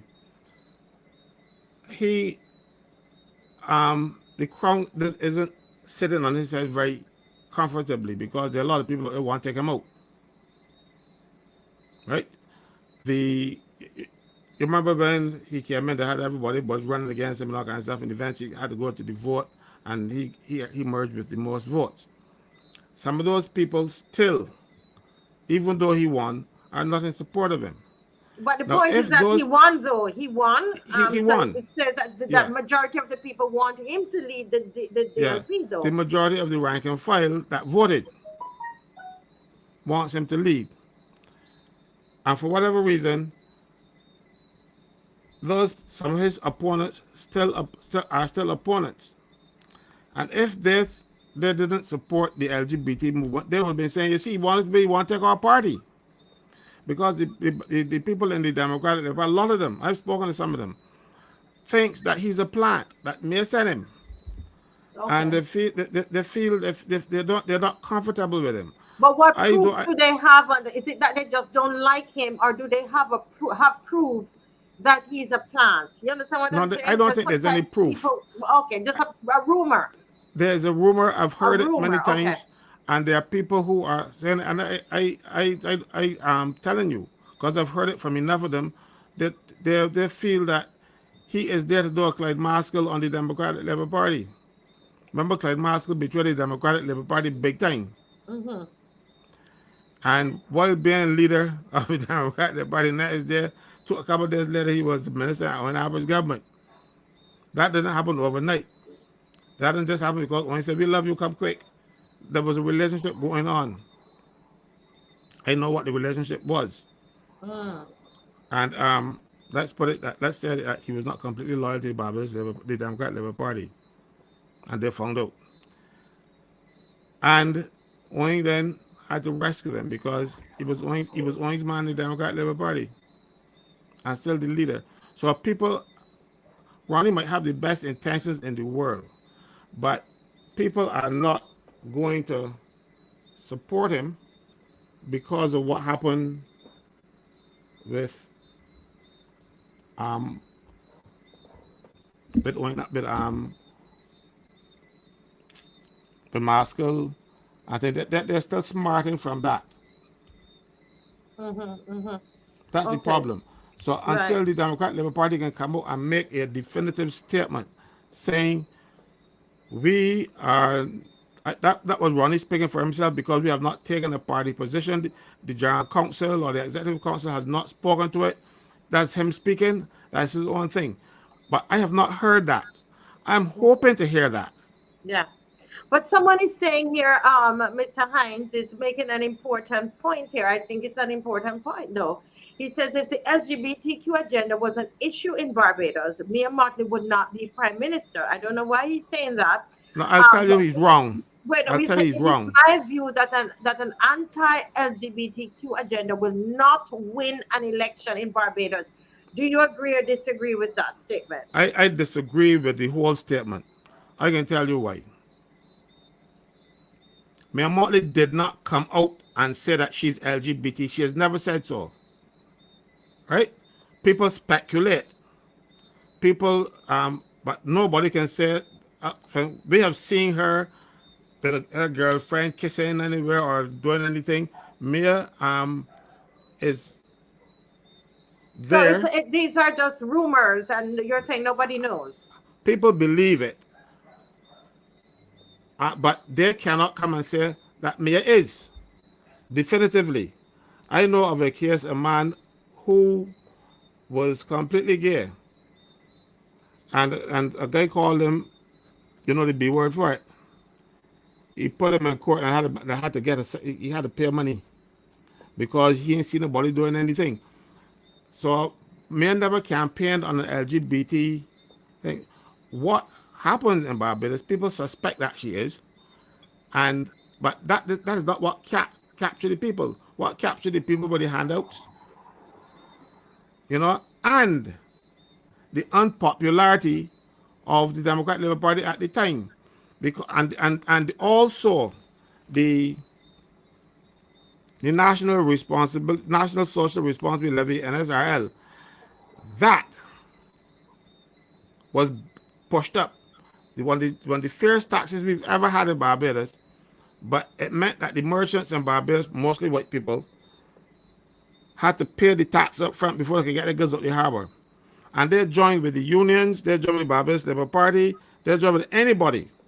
They would have joined with the devil to make sure that they don't go pay their fair share of taxes. So they campaigned, the unions, Mayor Motley, everybody said that St. Clair was the dumbest fella in the world, and Fernando don't know what we're doing, you don't talk.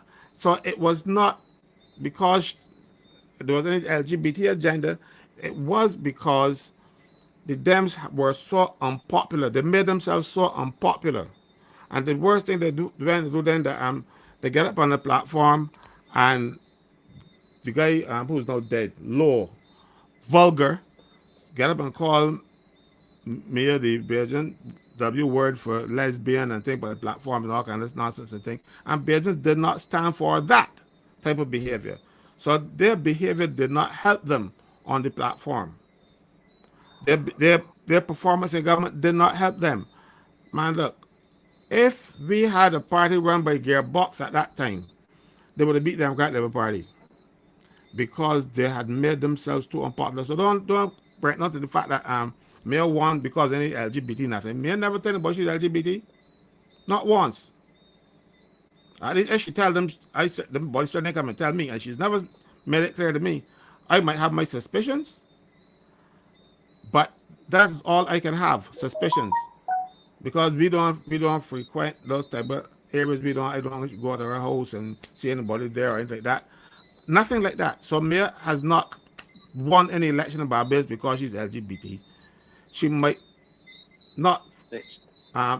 She might support the agenda, and she might want condoms in the prison and all kind of stuff, but she's never identified herself as heterosexual, homosexual, gay, lesbian. She's never identified herself as anything. She has always let that go over, let people speculate.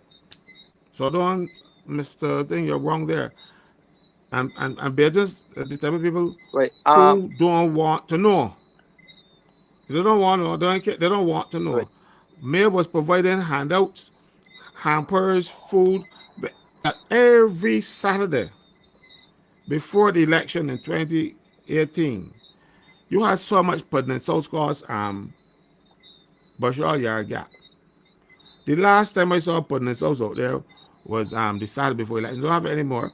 But every Saturday, because I used to work in my office down White Park Road at the time, and then I would leave there and go to Popular. So I would come up to Bashar Yard Gap and go across the Popular. And every Saturday when they passed there, tons of people are eating pudding in South. Mayor caught them with food. Mayor caught them with parties. Mayor caught them with lyric jumping up out there, walking up and all kind of stuff. And Bajans love that kind of thing. That's why she has. That's why every time you see this Barbados Labour Party doing anything, they want to capture the young people. They're not teaching them nothing uplifting. They're bringing them to walk up and jump up and going back on one another. I saw, and I saw one. I don't know if the people that they took it down. I sent it to you. There's some little children, 6 and 7, holding up on one another and walking up and thing, and the adults have been pulling them off and stuff. And they said, train up the children in the way they shall grow. Even when they get old, they will not depart from it. I read that somewhere. Yeah. Um, That's why I just wanted to say that mm, I was reading some of the comments, but I don't want people to confuse some things here in that I I I don't think what we are saying, because I think what was being interpreted is that we are, but the group is, or the show is saying that we are against homosexual people, or against gay. That's not the point here, right? The point here that we are not against your personal choice. If you want to go and have a relationship with a man, who's a man, that's your business. If you want to go and have a relationship with a woman, or you're a woman, that's your business. That's your Correct. thing. We Correct. don't debate that. That is I not an fully issue. support you. I fully support that, Kimar. Eh, And I don't want to make that thing because I have friends who are heterosexual. I have friends who are otherwise. I, Right. I even got a friend who was a crook, but he was my friend long before I found out that he was a crook. You know what I mean? So I so I honestly, and people see me and ask me, "Oh, you could be social with him." I said, "But we were friends when you were a little boy. You wasn't a crook then." And so, but yeah, and as far as I know, he hasn't stolen from me. But I don't judge you. That is not my job. You know, Right. I remember saying once in the Senate, when it came to this thing, I said, you know, I have so much work to do that I'm not going to go and try to do God's work. That's his job. Let him go and do it. Let him do it. The judge. That's not my role. And Right. God himself will forgive people who are that way and then accept him, then he will forgive them. So why am I supposed now God forgive them and I not? That's my job. Yeah. My job is Well, to love my neighbor as myself. And I try to do that. yeah. And my job is But not to judge my neighbor. That is really when there got some people who will say they don't believe in God. They will believe when that time comes. Eventually, it will happen. yeah. But Well, I but agree such with you. time, And but at such time, you know, I am going to, as long as they're not doing nastiness to me or trying to involve me in their nastiness, I am not going to I'm not Yeah. going to hate them. But I I'm think going to yeah, Kimar wanted to make a point there though. And we only have four yeah. minutes left. Take a couple minutes there so that we can end off. Kimar, go ahead. Right. Right. So the point is not anybody's personal lifestyle, but the point here is, would you, as an individual, support the government telling your child that it's okay to go and be a transgender? Would you support your child to you to say, "Mommy or Daddy, I want to cut off my penis and get a vagina," right? And the government is providing the resources for the child to do that. Would you be okay with that, right?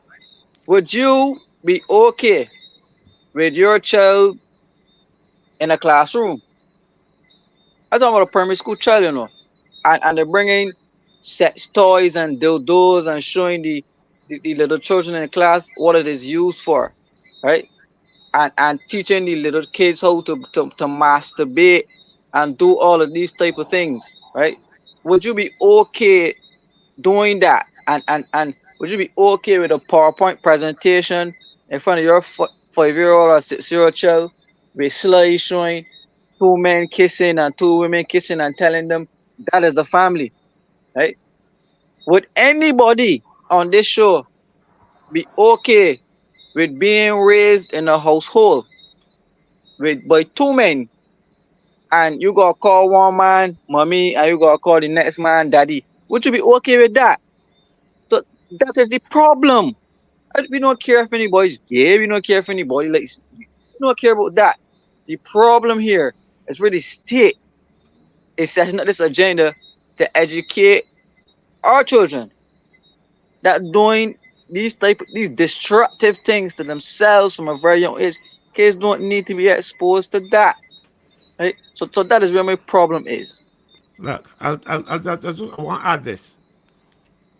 You remember one of the reasons for them to change the Bugwee laws is to say that they don't want to get into people's bedroom.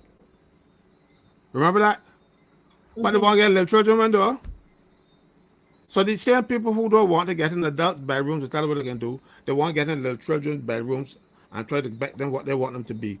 It's a bunch of hypocrites. It's a bunch of perverts. I don't. You're talking about lower the age of consent. As a matter of fact, I believe it should be raised. I can tell you why. Sex is the decision to have sex is probably one of the most important decisions that you would ever make in your lifetime. It shouldn't be something that's flippant. But they are saying that you can make that decision at 16. But for a much lesser um, decision, you have to wait until you're 18. That's the vote. But if I can decide for having sex, I should be able to vote too. So unless you bring the voting age down to 16, then I feel you should carry up the age of consent to 18. Because they are saying you're old enough for sex at 16, but you're not old enough to make the adult decision to vote. That is absolute rubbish. But you know why it is so and why it will not change? Because there are too many sick perverts who occupy the parliaments in this region.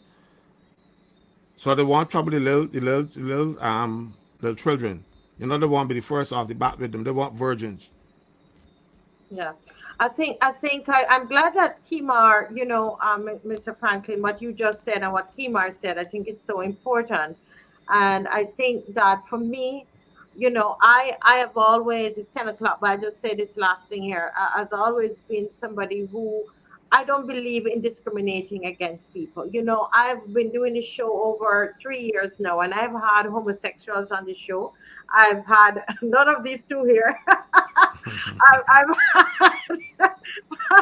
I've had all kinds of different people on the show. That's the truth. I mean, at my school, I employ everybody. It's not an issue. I always get in trouble with the church for that because I just in my heart don't believe I should discriminate against people. That's not I your just job. I done my job. I don't believe in that. I think what we're talking about here, guys, for me as a voter, I can only speak for myself, Marcia Weeks. I'm going to vote on policies. I'm going to vote on what is this government going to do as it relates to comprehensive sexuality education. When these kinds of things start to come into Barbados, are they going to allow books in the libraries for children to have access to? What are the policies of government as it relates to the LGBTQ agenda? Not people making decisions in their homes. You understand?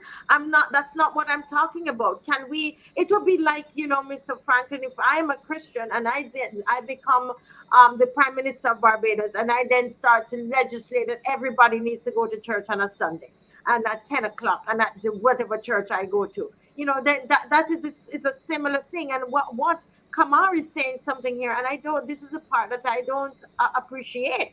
I am being open to everybody, but then I realize that what a lot of these people want is for me to disband my beliefs and to accept theirs. And once I don't do that, I am considered as somebody doing as a hater, and I do hate speech because I say what it is I believe.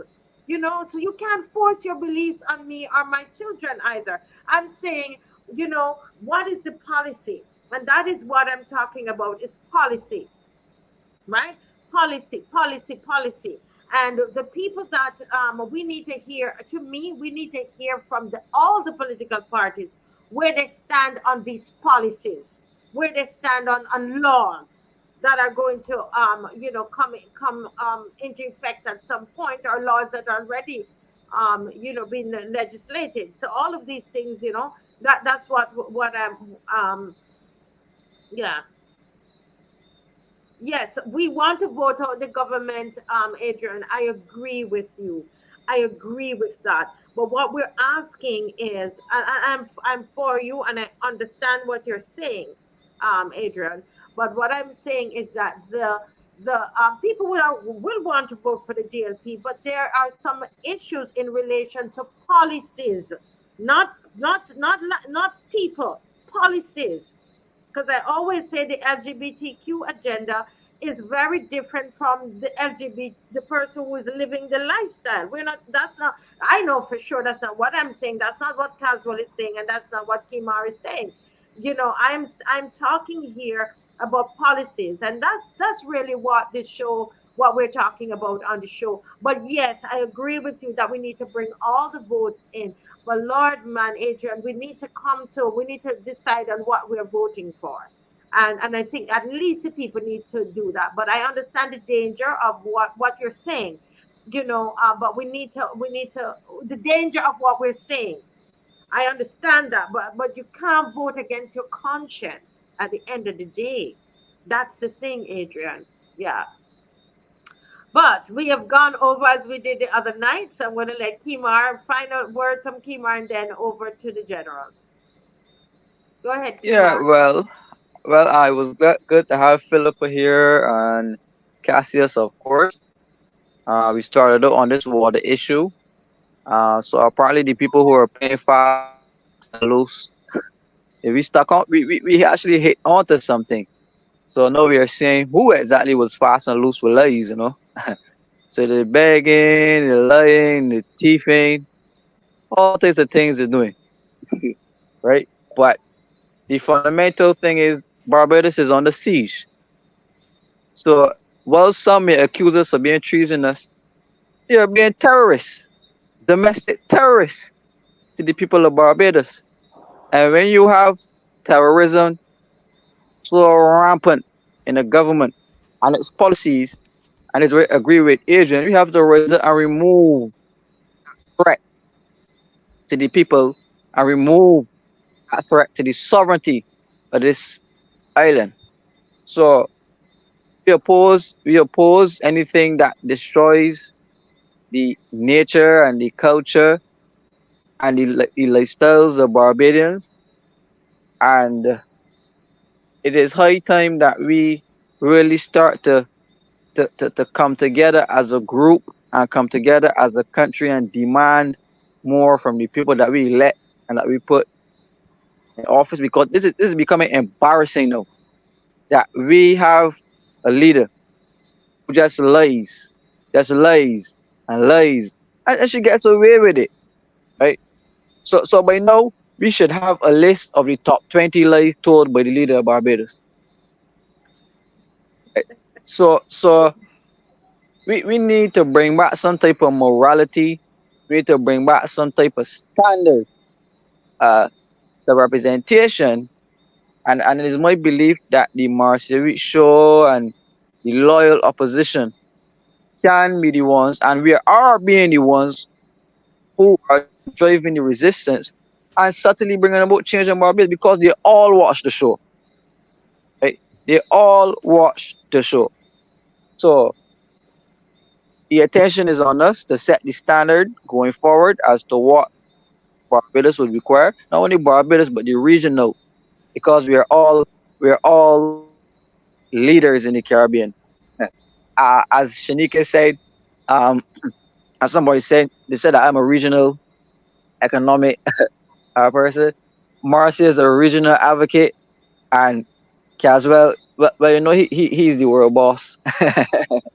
So thank you guys. I appreciate it, and I just want to encourage us to keep going. I'm really proud and happy. Thank you. Yes, yes.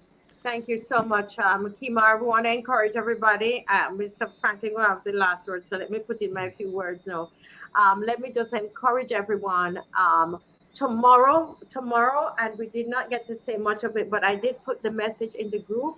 Tomorrow is our for the last one for the year. We're going to have our strategic meeting tomorrow morning at 10 o'clock on Zoom. It's the same Zoom link, the same one. Let's come together for one last time for the year tomorrow, and have our strategic meeting, and then we can plan for the new year, what we are going to do. Also, to remind everybody, those of you who have already RSVP of our party tomorrow evening at 6 o'clock, we come together and we will have some fun.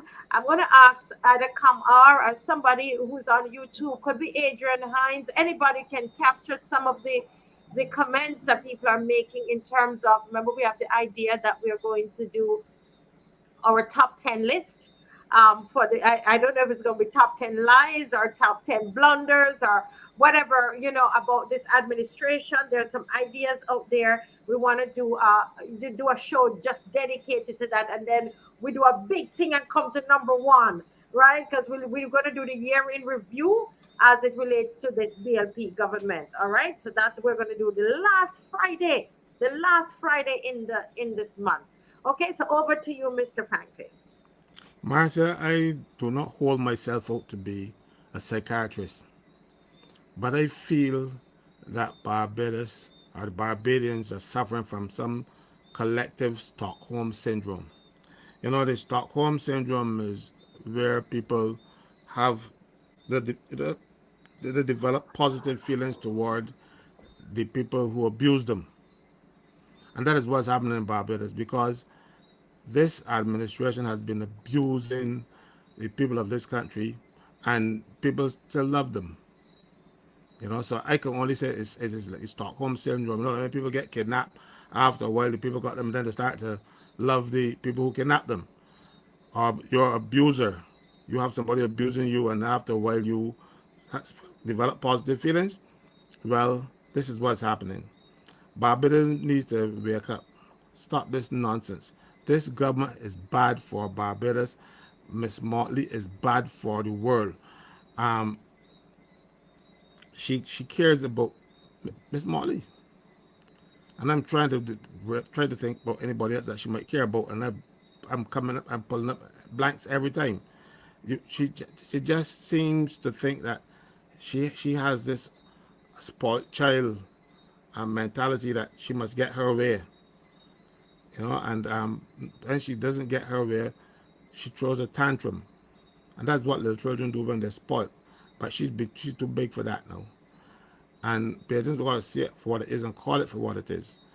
We need to let the government know that they're working for us and that we are not happy. They're going wrong and they're doing things that they didn't tell me anything about.